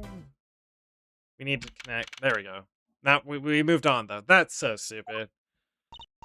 Look at that crowd over there, by the park. Probably people trying to get a glimpse at the crime scene. But why are those girls screaming? I think I just heard one say, "Oh my god, it's him. Oh my god, it's him." Wait, that motorcycle. Ah, if it isn't hair forehead. Banger music though, bro. Not gonna lie. Prosecutor Gavin. Some fans found me on my way out. Just my luck. Oh my god, he's so cool! And thus the screams. New album just came out, you know? Try waving to them, they love it. Oh, he's so cute! Wow! Ha ha ha. They're so excited it doesn't matter who waves to them, see? This is surreal. So you were here investigating? And I was on my way home when my hog gave up the ghost. Your hog? My motorcycle won't start. A clogged exhaust. Ah, too bad. It looks like such a nice bike too. Hard to believe that it could break from just that. It's my fault. I think I was using the wrong one. Cars, motorbikes, they're all the same. Plug the exhaust, and they won't run. Machines. Tell me your share of angst, hair forehead? I ride a bicycle, actually. In any event, I'm off to the shop to get her fixed. The detective in charge of the scene isn't fond of me in any case. Emma. The detective? You mean the one in the lab coat? Yeah. She's in a foul mood too. Be gentle, alright? Off weed insurance, Sharon. Baby. Oh my god, there he goes!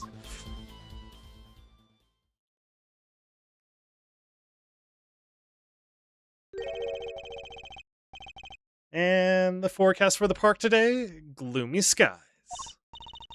Well, nothing to do, but head on in. Let's head to the park, Apollo. I can't believe. Fine. Even let me go to the people park for no reason, but sure. Huh? Something? Ah, the tarps and a footprint. Game. Huh. Does something about this scene look different to you? It sure does. The blue tarps are gone. Maybe that's it. Yeah, I think you're right. Look over there. The white-frocked detective from yesterday. She seems to be apologizing reverently to the trash can. She's under a lot of stress, huh? The investigation's probably not going so well. Hey, you there. If you're going to talk about someone behind their back, do it more quietly, please. Oh, Detective Sky, hello. You seem as gloomy as ever. This is miserable. I just got a new kit and I can't even get this stuff to work. And everyone's all smiles and that glimmers font. Glimmerous? Oh, does she mean the prosecutor Gavin?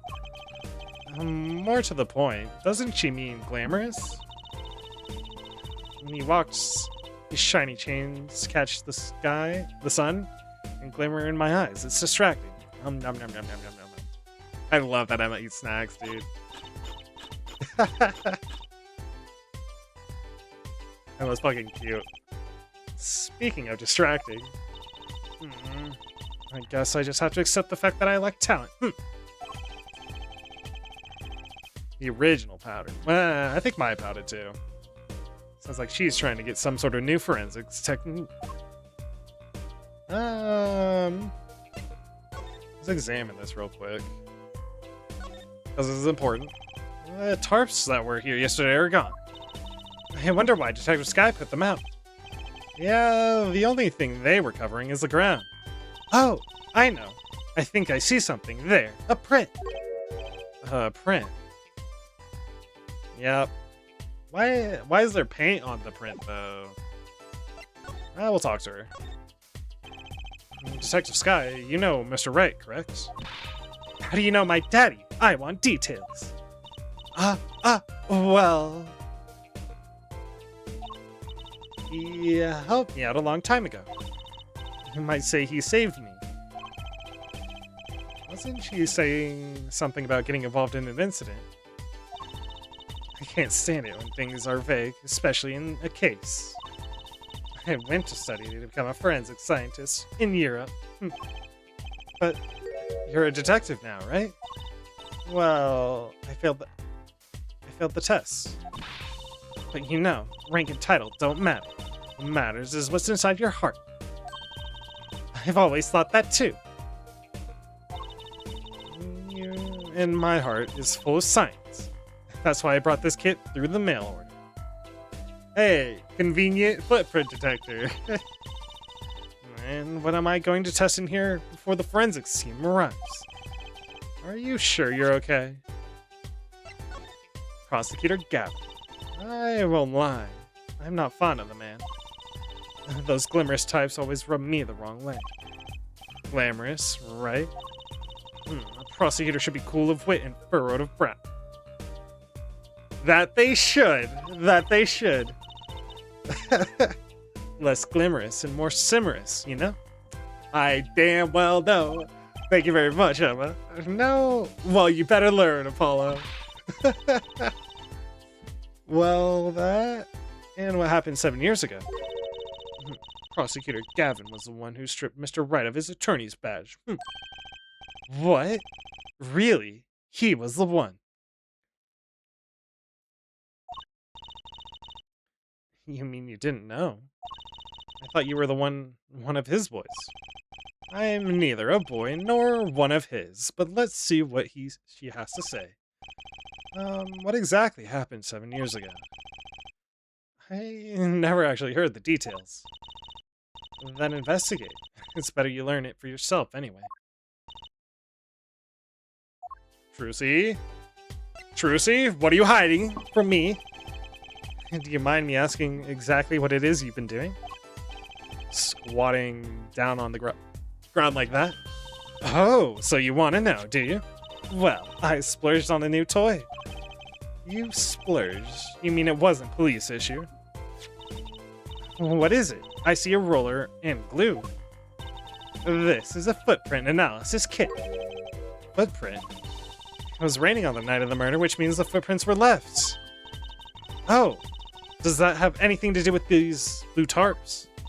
Right. The ground was muddy, so I had to protect it as it was that night. Never wanted to know exactly where someone was standing. Like your panty-snatching student witness, for instance? Aha!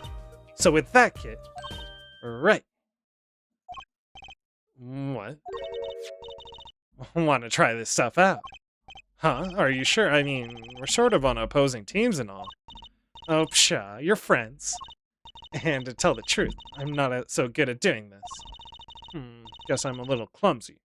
I could use your help. She's very pouty about that, huh? Oh, I'm good at stuff like this. I used to make magic bunnies out of paper mache. Footprint analysis, huh? Well, I should give it a go. Try it! Okay, I'll give it a go. That's the spirit. Right, allow me to explain. One moment. She's reading the instructions for her kit. Why does this not fill me with confidence? Because I also need to learn. First, you have to pick a footprint, or in this case, shoe print we want to analyze. Aha! I've taken the liberty of marking all the shoe prints in the park. Well, which shoe print should we start with? If you're going to verify the defendant's account, here's the place to start. Aha. Shoe prints prepare to be examined. Oh, this is so exciting. Right, here goes. First, pour the plaster into the print until it's full. You try it. How am I supposed to do that? Just press space when you want to pour the plaster. Like this. Huh? That's cool. They really put some mechanics in the... that doesn't look too hard. If you run out of plaster in your beaker before you're done, you have to start over. That's not how it works, but we'll go with it. Oh. Ah, I see. It's a fill in the hole thing, not a... Not bad. You're handier at this than you look. What's that supposed to mean? On to the next step. Try the plaster until it turns white, right? Just press the space to blast it with the dryer. There, give it a shot.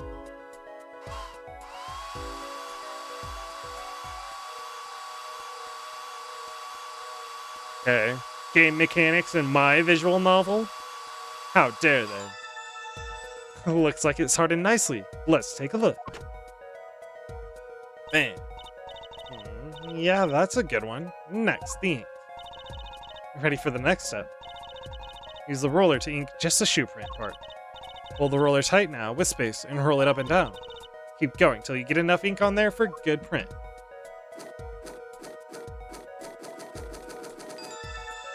Ah. Right, now the moment you've been waiting for. Let's take our print. Ready? Here goes. Bah. Nice. Let's see if we get a match. Supposedly Kataki. Yep. Analyze. I like the analyzing portion of it. It's a good little addition they could have had in the previous games, but they didn't really do it besides the one DLC case. So the shoe prints belong to Wakikitaki after all. He was in the park on the night of the crime. Wow, I can almost see the science at work. Oh, don't you love it? Ah, nothing feels better. She's definitely way more into this than I am. Just let me know if you want to do some more. I'll be here solving the case with science. Well, that certainly brightened her move. I definitely want to do more. What?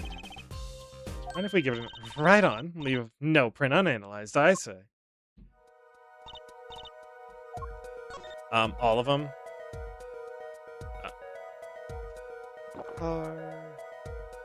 I might be able to get into.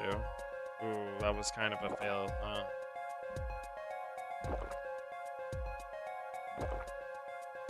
I didn't realize, okay, looking good.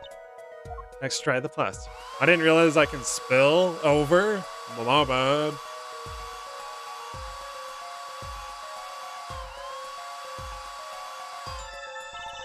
Okay, let's take out the mold. Yes, that's a good one. Next, the ink. I'm surprised they have, This is like a business-like shoe. Right, now the moment we've all been waiting for. Ready? Here goes. I don't know if this is our panty snatcher. Maybe. This is let me... Heels. Okay, well... That's good to know. Plum Blossom.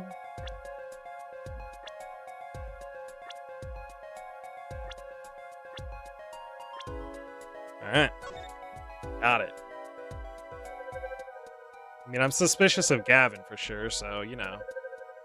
Knowing his shoe print might be important. Match found. So, these shoe prints belong to Wesley Stickler, huh? This confirms his theory. Or testimony. The final version of it, at least. Now we know where that panty snatcher was standing. Uh-huh. And finally another shoe print. Mind if we did another shot? I believe you're beginning to appreciate the wonder that is forensic science, Damn straight. Now pick which print you want.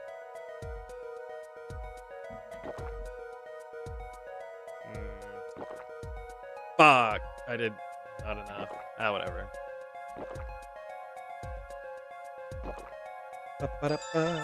Okay, good looking good. Try it, yep. I wonder if you can, like, make it too dry and crack it. Probably.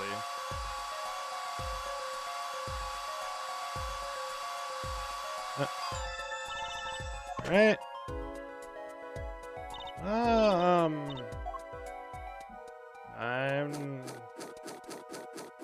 It's hard to tell. This one's a flat-footed one, though, for sure.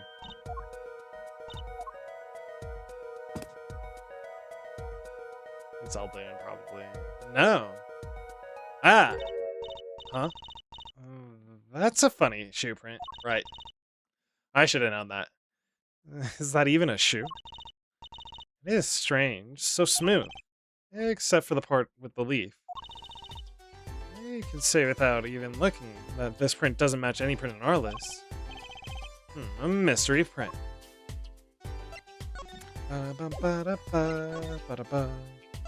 We'll talk to her. It's far too smooth to be a regular shoe.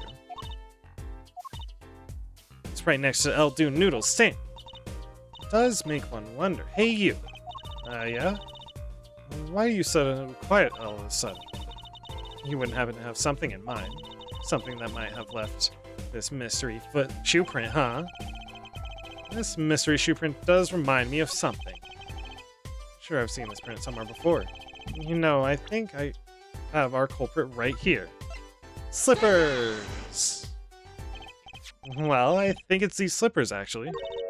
Slippers? What would slippers be doing out here? A patient? But look at the bottom, see? It's covered with the paint, except for... see, right here. Hey, this spot is shaped like a leaf. What if a leaf was stuck on the bottom of the and came off when the slipper stepped in paint? Makes sense, doesn't it? Oh wait, something's written on them. The Emeritus Clinic. Exactly, the victim's clinic. Oh wait, that means... that someone from the clinic was involved. Huh? Why is she just standing there eating? Detective Sky, I have a favor to ask. What? No. You get us access to the Emeritus Clinic. The police won't let us in, and they say the murder and the clinic are not connected. And it's off limits until we prove they are. Oh, I should be able to do something for you, yeah. Huh? Really? Well, you did my work for me here with the shoe prints. Seems like I should return the favor. Ah, I must still laugh now. Good to know. Thank you, Detective Sky. Here, show this to the police officer on duty. Right, Emeritus Clinic, here comes justice. What?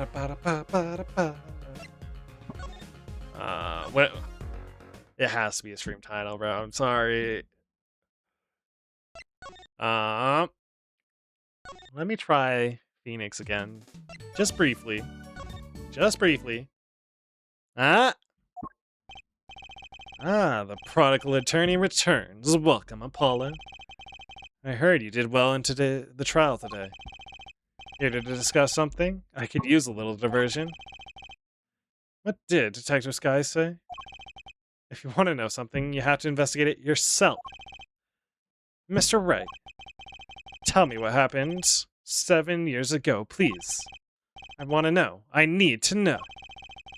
Oh, you certainly didn't waste any time getting to that point. Why would I? 7 years ago, I was standing in a courtroom on behalf of a client. The case involved the death of a certain magnificent genius. Okay, I'd be surprised if you hadn't heard about it. It was all over the news, I remember that. You were up against Prosecutor Gavin, weren't you? Yep. He was only 17 years old at the time. 17 years old? That's still high school.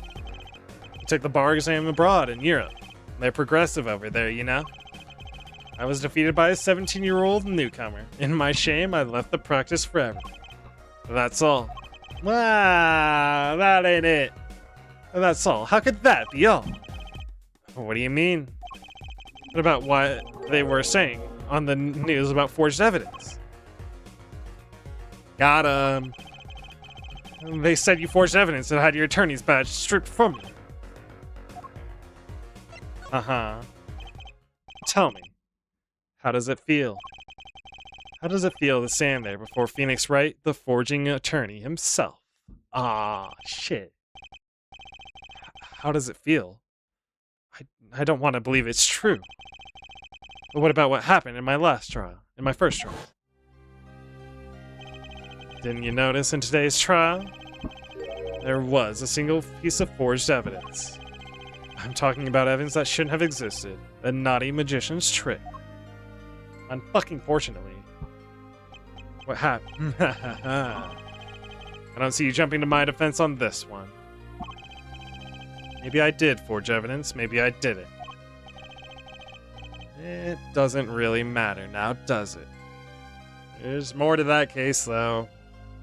Mainly, that Trucy was in the room, probably. He was cheating. But I'm not an attorney anymore, and that's the only truth you need to know. Mr. Wright. Looks like he doesn't want to talk about the accusations of forgery for now. We'll come back to you. We'll come back to you. One day. Back to... not there. Eldoon's house. He's gone. Ha, you two again. When, oh when will you learn? Look at me however you want, you're not getting in today. I wouldn't be so sure of that, if I were you. Look at what we have here. Law Clinic access to magician and attorney, and prosecutor Gavin's name, damn. Emma Sky. That's a signature, huh? She put a little heart by her name, how cute. Isn't she a little old for cute? Apollo, shame on you. Cute is eternal. Cute is timeless. True, true, true. No matter how old a woman gets, she always carries a little innocent maiden inside her. Really now, I suppose I've never heard it put quite like that. When I signed my name, I always put a little diamond. Trucy Diamond Wright. See? Cute, don't you think? Ah, I like it. It's a little confusing. Won't people think your middle name is Diamond? Hey, you could write... yeah, your name like Apollo equals justice. I do like justice. But that's taking it a bit far. Apollo equals that is the Blue Badger. The Blue Badger. Police. Oh, what's this? Detective Sky. Mm-hmm. Yesterday it was Prosecutor Gavin. Today's Detective Sky. Who are you two, really? Now he's suspicious again. Well, you got the orders, so I gotta let you in. Have fun. Thanks, Mr. Officer. Let's hit it, Apollo. You know, Gumshoe's gonna arrive with, what's it called? A, Edgeworth, huh? Meritus Clinic, the new area. That's a lot of bowls of soup. And slippers. And art.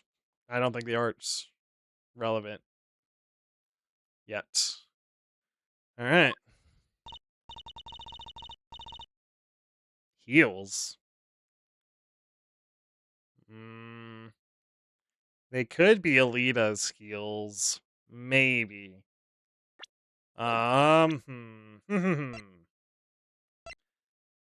She does have that hint of blue, but I could see it being her heels. It's not Emma's heels. I don't think... he wasn't wearing heels.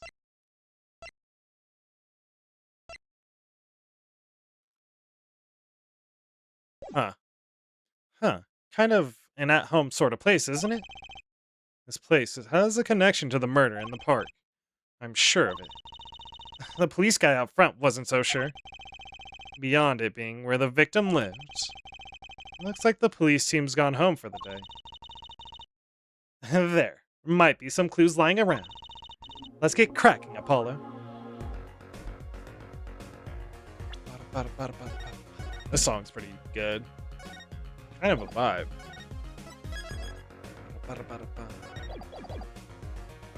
Examine. The exit? Exit signs? No. The door. Okay. Look! This door says doctor's office. Think this is the victim's private office? It's not locked. Too bad. Why, too bad? I like opening locks. It's kind of a hobby of mine. Like those little bike locks? Don't even bother putting them on when I'm around. That's probably not a hobby you want to tell too many people about. Ah! Apollo! That sound, it came from behind this door. Somebody's in there. Let's check it out, Trucy. A break-in. They left through this... I was not expecting that. I want to look around for...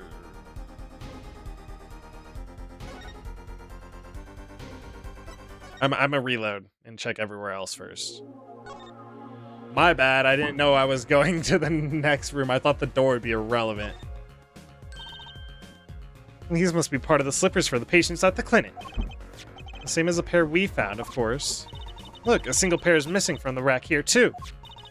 And ours have paint on the bottom. Which means they were taken out of here on the night of the murder. Right. The paint's from the hit and run, after all. But what were a pair of clinic slippers doing at the trash can? What were they doing at the scene of the hit and run? Heels. There's a single... I would not call those sandals, but sure. Wait, but why would they have sandals here?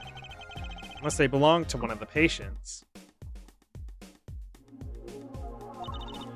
Or maybe it's a visitor that comes to see Dr. Meritus? You'd think they use his house entrance instead of a clinic entrance in that case. And if this patient or victim isn't still here, why'd they leave without their shoes? Better take a closer look at these just in case. Cute woman's sandals, yeah. I think they gotta be Trucy. Or Alita's. They are pretty cute. Ah. They do have footprint. They do have a footprint. Okay. Hey, Apollo, you think this is... Huh? This could be a toe print. Maybe we can get a print off that. Let's try it out. Bro. This shit's wild. Okay. Actually, I didn't remember the toe print.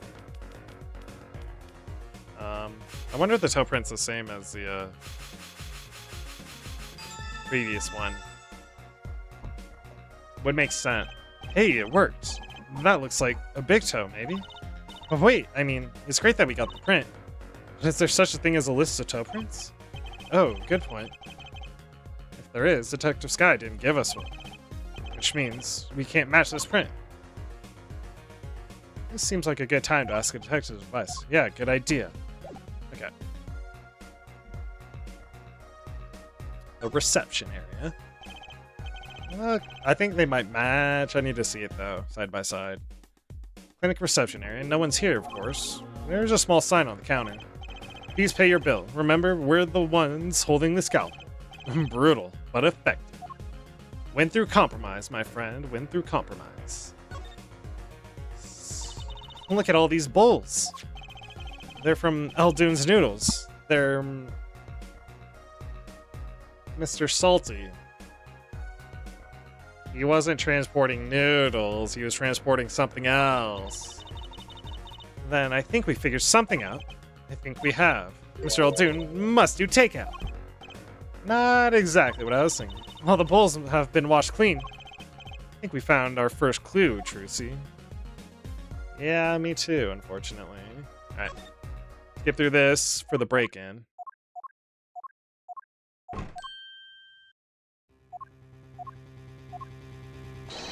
A break-in? They left through that window. Wait, Apollo, you're too late to catch them now. That must be her experience as a panty snatcher, chaser, talking. Damn. Well, we should talk to the police. Let's check the room out first, Apollo.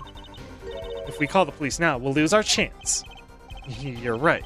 She's better at this than I am. Well, one thing's for certain. This clinic and our murder case are looking pretty related now. Yeah. Quite the interesting back shot you got there, my guy. Very murderous villain-esque, but the window is ajar. That must be how our burglar escaped. I wonder who it was. Maybe it was just a burglar who happened to pick here. Yeah, but there's a patrol car sitting out front. If I were a burglar, I'd have come back the next day at least. I'd give it a month myself. Whoever broke in obviously needed to break in today. Okay. A lamp. Kind of an expensive looking lamp, isn't it? Hey, the bulb's broken. Broken? Don't you mean burned out? No, our cat burglar must have dropped it. But why is it standing up on the floor like that? Hey, look at the cord! Huh? There's a red splotch on the part of the cord. You think that's blood? It's a little bright for blood, almost pinkish. Something's definitely odd about this lamp, that's for sure. Ah. Take a look at the court there's a lot of evidence for this, huh? Broken bulb.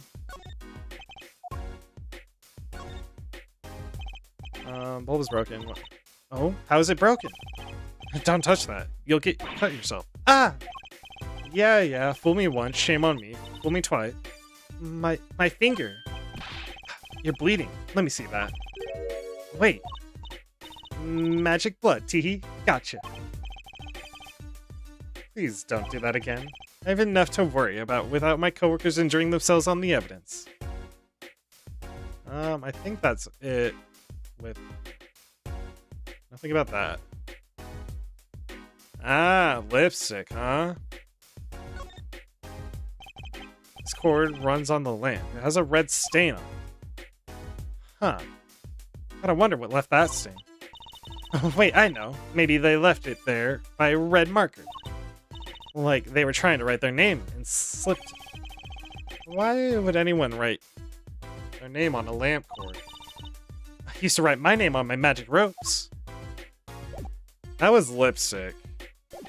Oh wait. Court record?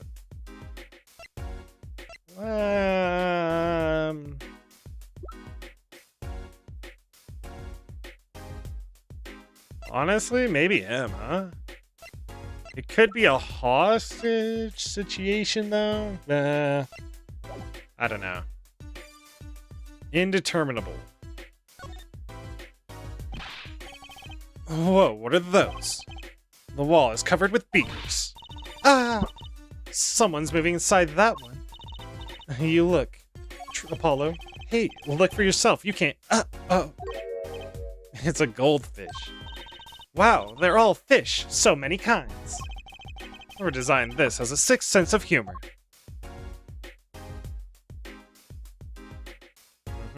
Okay. Charlie! This potted plant has seen better days. That doesn't make sense either. What doesn't? Normally, burglars are looking for valuables, right? That's true. And then that's what I would do if I were a burglar. What about a great thief, huh? So why look under a potted plant? Maybe they were looking for the key to the safe. I've heard of people putting their house keys under plants, but the key to a safe. Then maybe the burglar was looking for the house keys. This is going nowhere fast. It sure isn't. Okay. Books and papers are scattered around the room. Oh, wow, what a mess. This is worse than Daddy's room. Damn. The burglar must have left in a hurry. Even the cup on the desk here is lying on its side. Huh? And the juice that spilled out of this cup, it's dry. So the messy one wasn't our burglar just now? Someone knocked this cup over a while ago and left it. Aha, that's important. That is not grape juice. Phoenix. What a cute little safe. Looks like a 4-digit lock. 7-9. Someone's already entered in 2 numbers, Apollo. 7-9. 7-9. Wait, do you think that burglar just now was trying to open it? I wonder what's inside this safe. Is there any way we can figure out the last 2 numbers? Well, we know the first 2 are 7 and 9. Maybe there's something in the court record. Something that can help us figure out the last 2 numbers.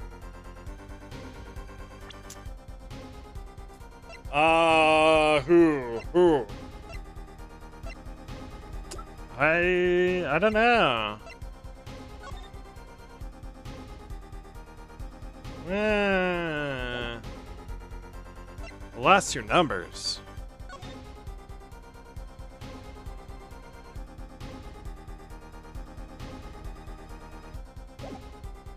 Seven nine. I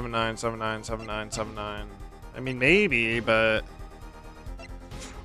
I don't think so yet.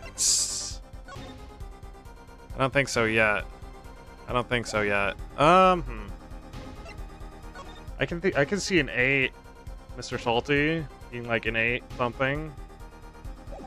8-0. What if it's 0-8, dude? That'd be kind of insane, huh? I also see this stuck at 1, 2, 3, 4, 5, 6, 7, 8.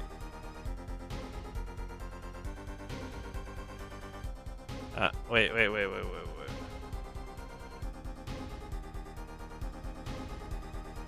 So this is 7.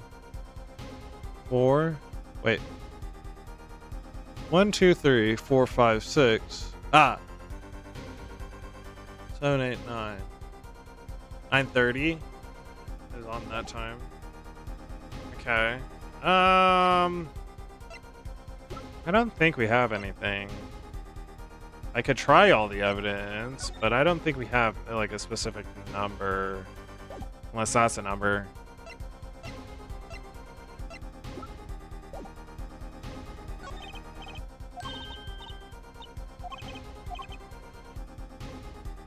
What I need to know is what buttons we press.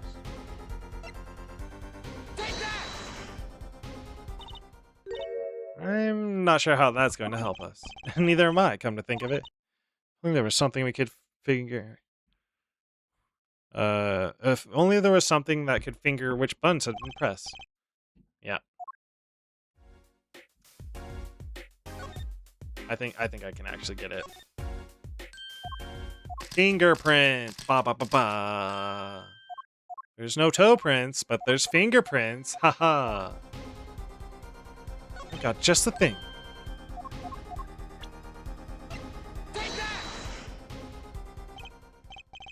When you press the buttons, you have to touch them with your finger, right? It would leave a print.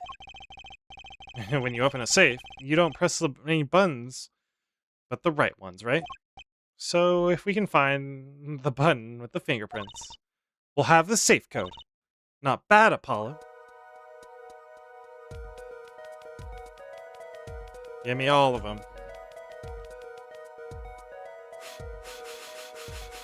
2-5, huh?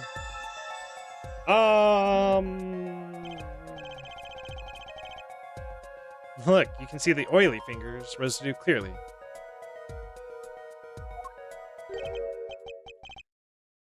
Look at 7 and 9. These are glove marks. The burglar must have been wearing gloves. Well, we might not be able to identify the burglar, but we can open the safe. Let's give it a shot.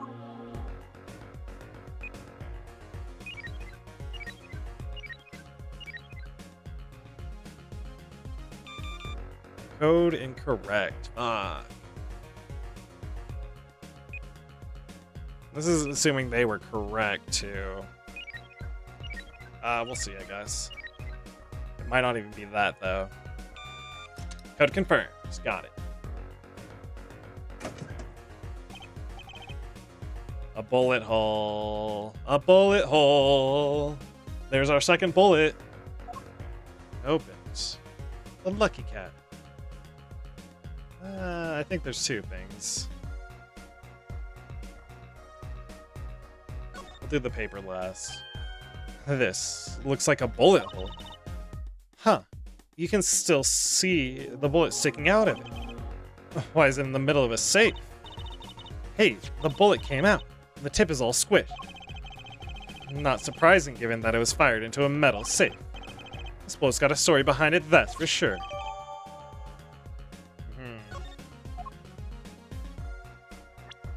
Alright. It's just smushed. Wow, it's all mushed. You know, it looks kind of... I thought it looked like a cupcake. Like ice cream. Mm-hmm. Caramel.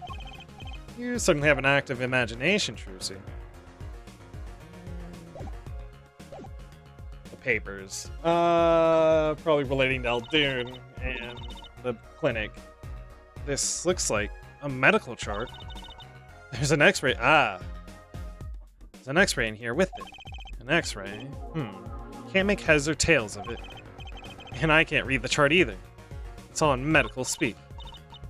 But the names are easy enough to read. Look, by patient it says Walkie-Kitaki.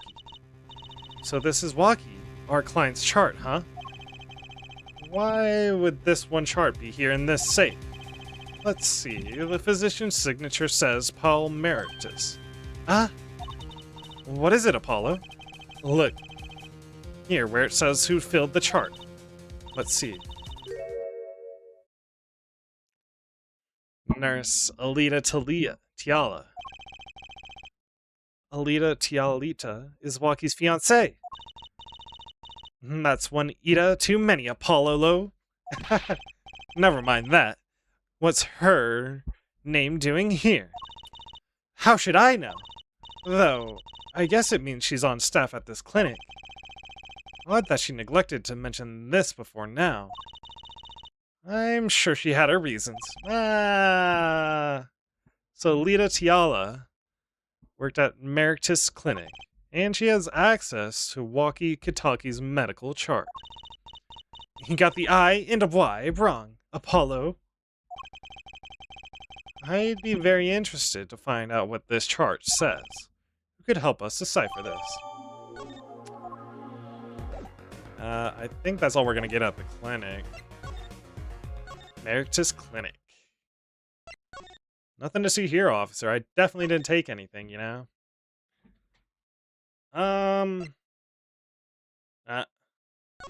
Noel Dune, huh? That means I need to go to... Meritus. The mansion. Ugh, getting kinda late. I think I'm coming on the end of it, though. We're with Emma. I know that face. That's the face of someone who's made a discovery. Hey, how did you know? You can't fool someone trained in the ways of science. Next, she'll have us analyzing face prints. She would very much like that. Let's ask Detective Sky to help us, Apollo. Footprint. These sandals. That's quite a clean print there, a toe print. Too bad we don't know whose toes it is. Well, there is a way of finding out, of course. There is? What? All you need is a sample of the same toe print. Off another shoe, for an instance. Oh, right. So if the prints match, do you know the same person or both? Do I have another shoe? Got one right here. I think I might. Really? I'm beginning to suspect something here. Can you compare this sample with another print? Yeah. This pair of slippers, toe print and all. Oh, the print on these is nice and clean too. That makes our job easy. Can you analyze it for us? Of course, hang on. Bingo! Gosh, I'm good. Hey, we're the ones who found the prints. A perfect match. Same person wore these sandals and these slippers. I was afraid of that. All you have to do is find out who these sandals belong to. Or do you already know? I can't say, not yet. Oh, that's one big step closer to the truth.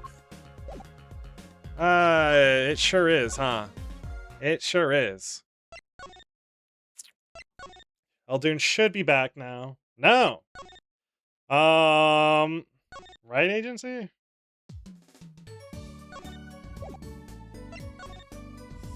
Ooh, detention center might be worth it. I'm looking for... looking for Eldoon.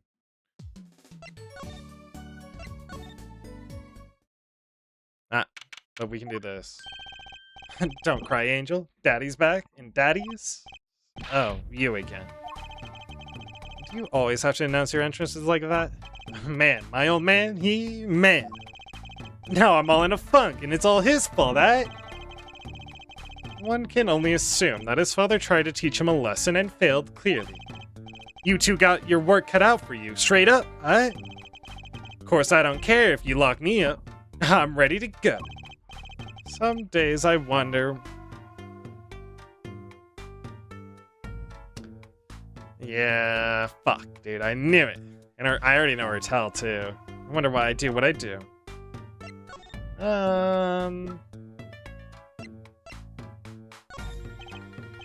Man, that is so far off hook, it's off the chain, G. He seems preoccupied. Wonder how my Alita's doing, man. I miss her. I didn't even look at this. Emeritus Alita Tiala. What lodged near heart? She wrote that down. 27. Huh? What's that? Some kind of x-ray? Wait. That's right, Walkie, it's yours. Hey, look! I don't smoke or nothing, I'll live long, eh?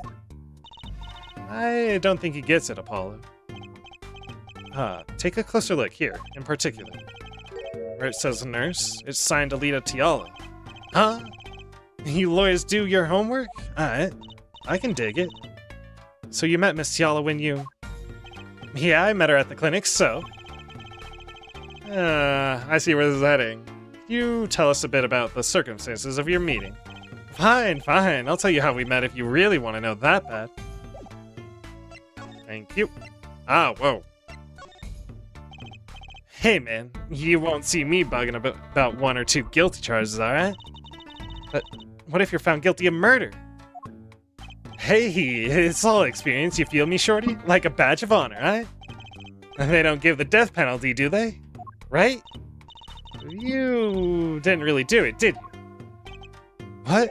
Maybe I did, maybe I didn't, right? If we're learning one thing today, it's that silence speaks louder than words. Man, my old man is whack. Disappointing. That's what he is. I heard he wanted to leave the mall. Over my dead body, eh? I spent my life trying to keep it real, being an OG and never stepping down, eh? Now my old man wants to go soft? Fine, let him. Just leave me out of it, eh? The day I get out of the clink, that'll be the day I start the next generation of the Kitaki family, eh? Please don't talk as though it's assumed you're going to jail, for my sake. Half a year ago, I was shot during a little turf war with my family. I was ready to die, sure, but they came in and got me, hauled me in off to the docks. The Emeritus Clinic. That's when I met her, my fallen angel, eh? You mean Alita Tiala. She was scared of me at first, turns out. But you know, when they say, the bad guy always gets the ladies, eh? Right. She was done with the clinic anyhow. So I was like, I'll take you on, woman. A straight gangsta style.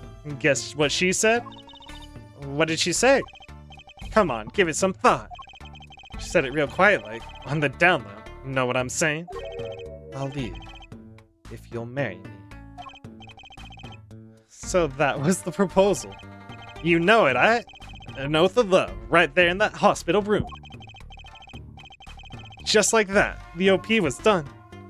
The op was done, and we were out of there. See you later, bye. About that op. Yeah, didn't go so well after all, did it?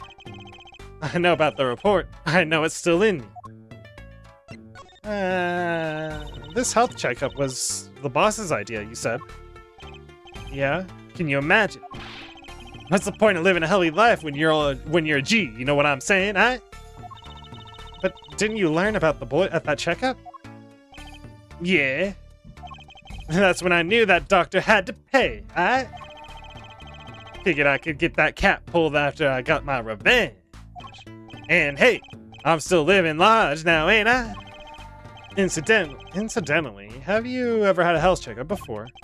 Nah, my old man sometimes gets this idea that we all gotta get checkups. Guess he's getting old. Older, I mean.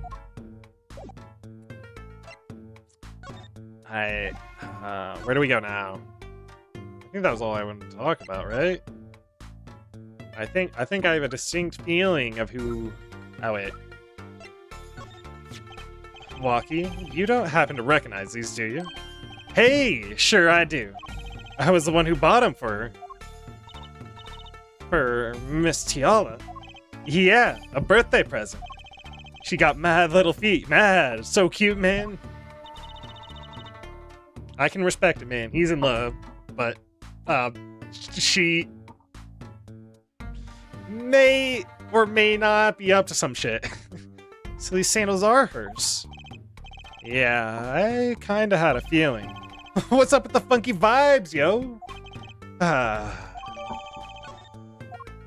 Hey. What am I missing? I thought that was kind of it. Eldoon? Somebody to verify. Mr. Eldoon, we've been looking all over for you. What's the matter, Trucy doll? Apollo, show him what we found. Nothing like expert advice. I suppose he is a doctor still. Huh. Mr. Eldoon, is everything alright? I'm just so happy. I just thought my doctor days were gone for good. Mr. Eldoon. Aww. Bum, bum, bum, bum. This should be it, I think. Mr. Eldoon, could you take a look at this? Huh? A medical chart? Hey, you shouldn't go around taking these from clinics, huh? Why the sudden silence, Mr. Eldoon? What? What's going on here? That's what we want to know, sir. That chart belongs to my client. He's on trial, on suspicion of murder. On trial? That's crazy. You can't put him on trial, he's ABD. About to be dead.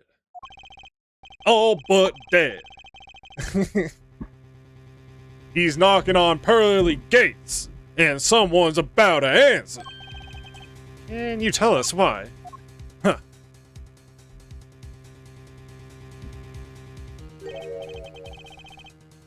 It is a fucking needle way. God, bastard. Why? Well, omit me to speak as a surgeon, huh?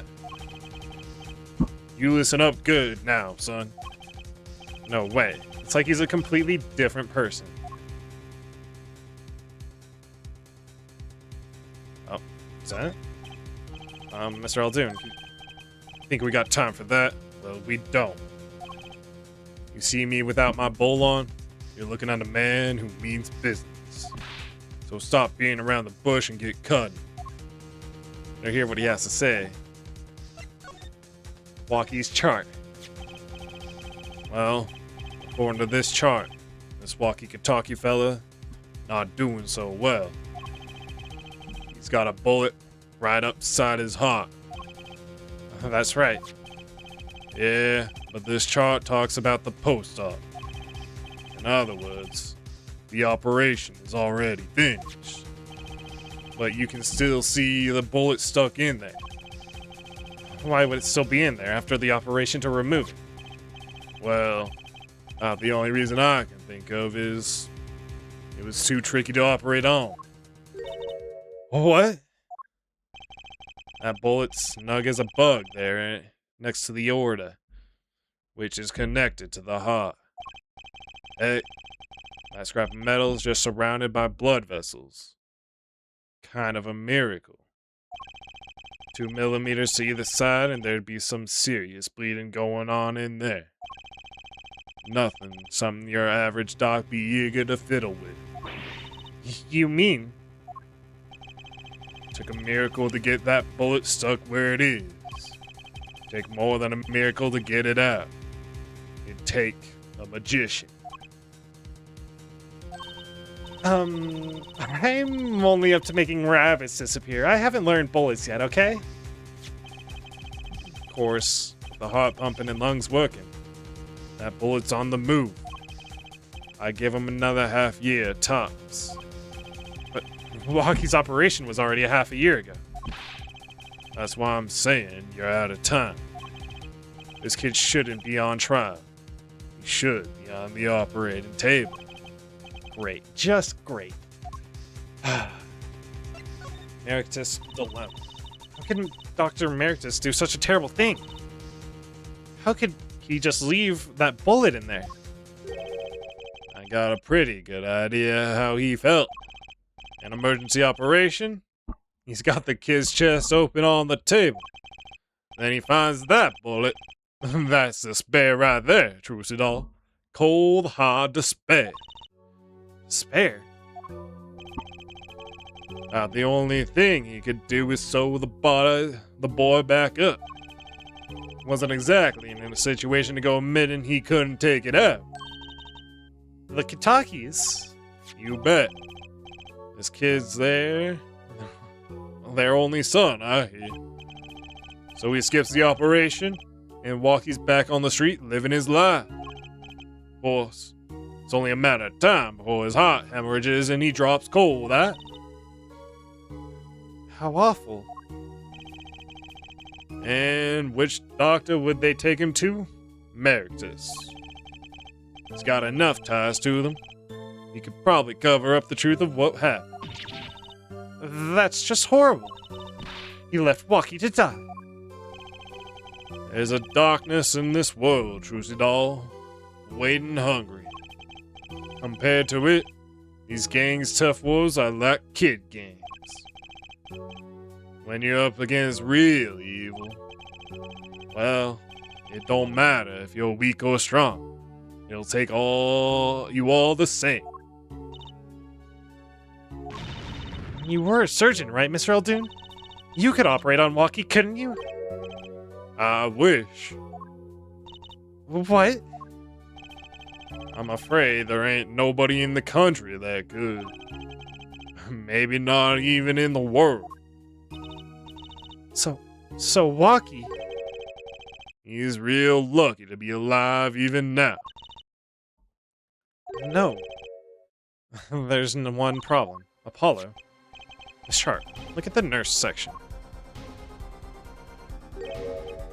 Alita Tiala. That's right. This operation was how they met. Yeah, the problem is she knew. She knew about Walkie's condition guaranteed. Ah! Why didn't she ever tell him? It doesn't make sense. If she knew her patient was in serious danger, you'd think she wanted to get that second operation before getting engaged. What was she thinking, Apollo? What were you thinking, Alita Tiala? To be continued as we move into the day 2 trial. But that was a long-ass stream. And well, I will be getting back to this on Wednesday to wrap it up. Hopefully. Wink, wink, wink, wink. Surely it won't take too long. I'm interested now. the whole panty snatcher thing I wasn't too into, but the medical politics and the marrying into the family. Um, damn, I kind of called it early, huh? I opened up, I saw her hiding that wedding ring, and I was like, hmm. But anyways, I'm intrigued. There's more going on too. I'm not happy with the first resolution of the first case, if I'm being fully honest. I think Trucy let a lore drop happen, which may be something. Also, I kind of like that character animations are important, and I should be very, very much paying attention to them. But I'll do my best next time during the trial.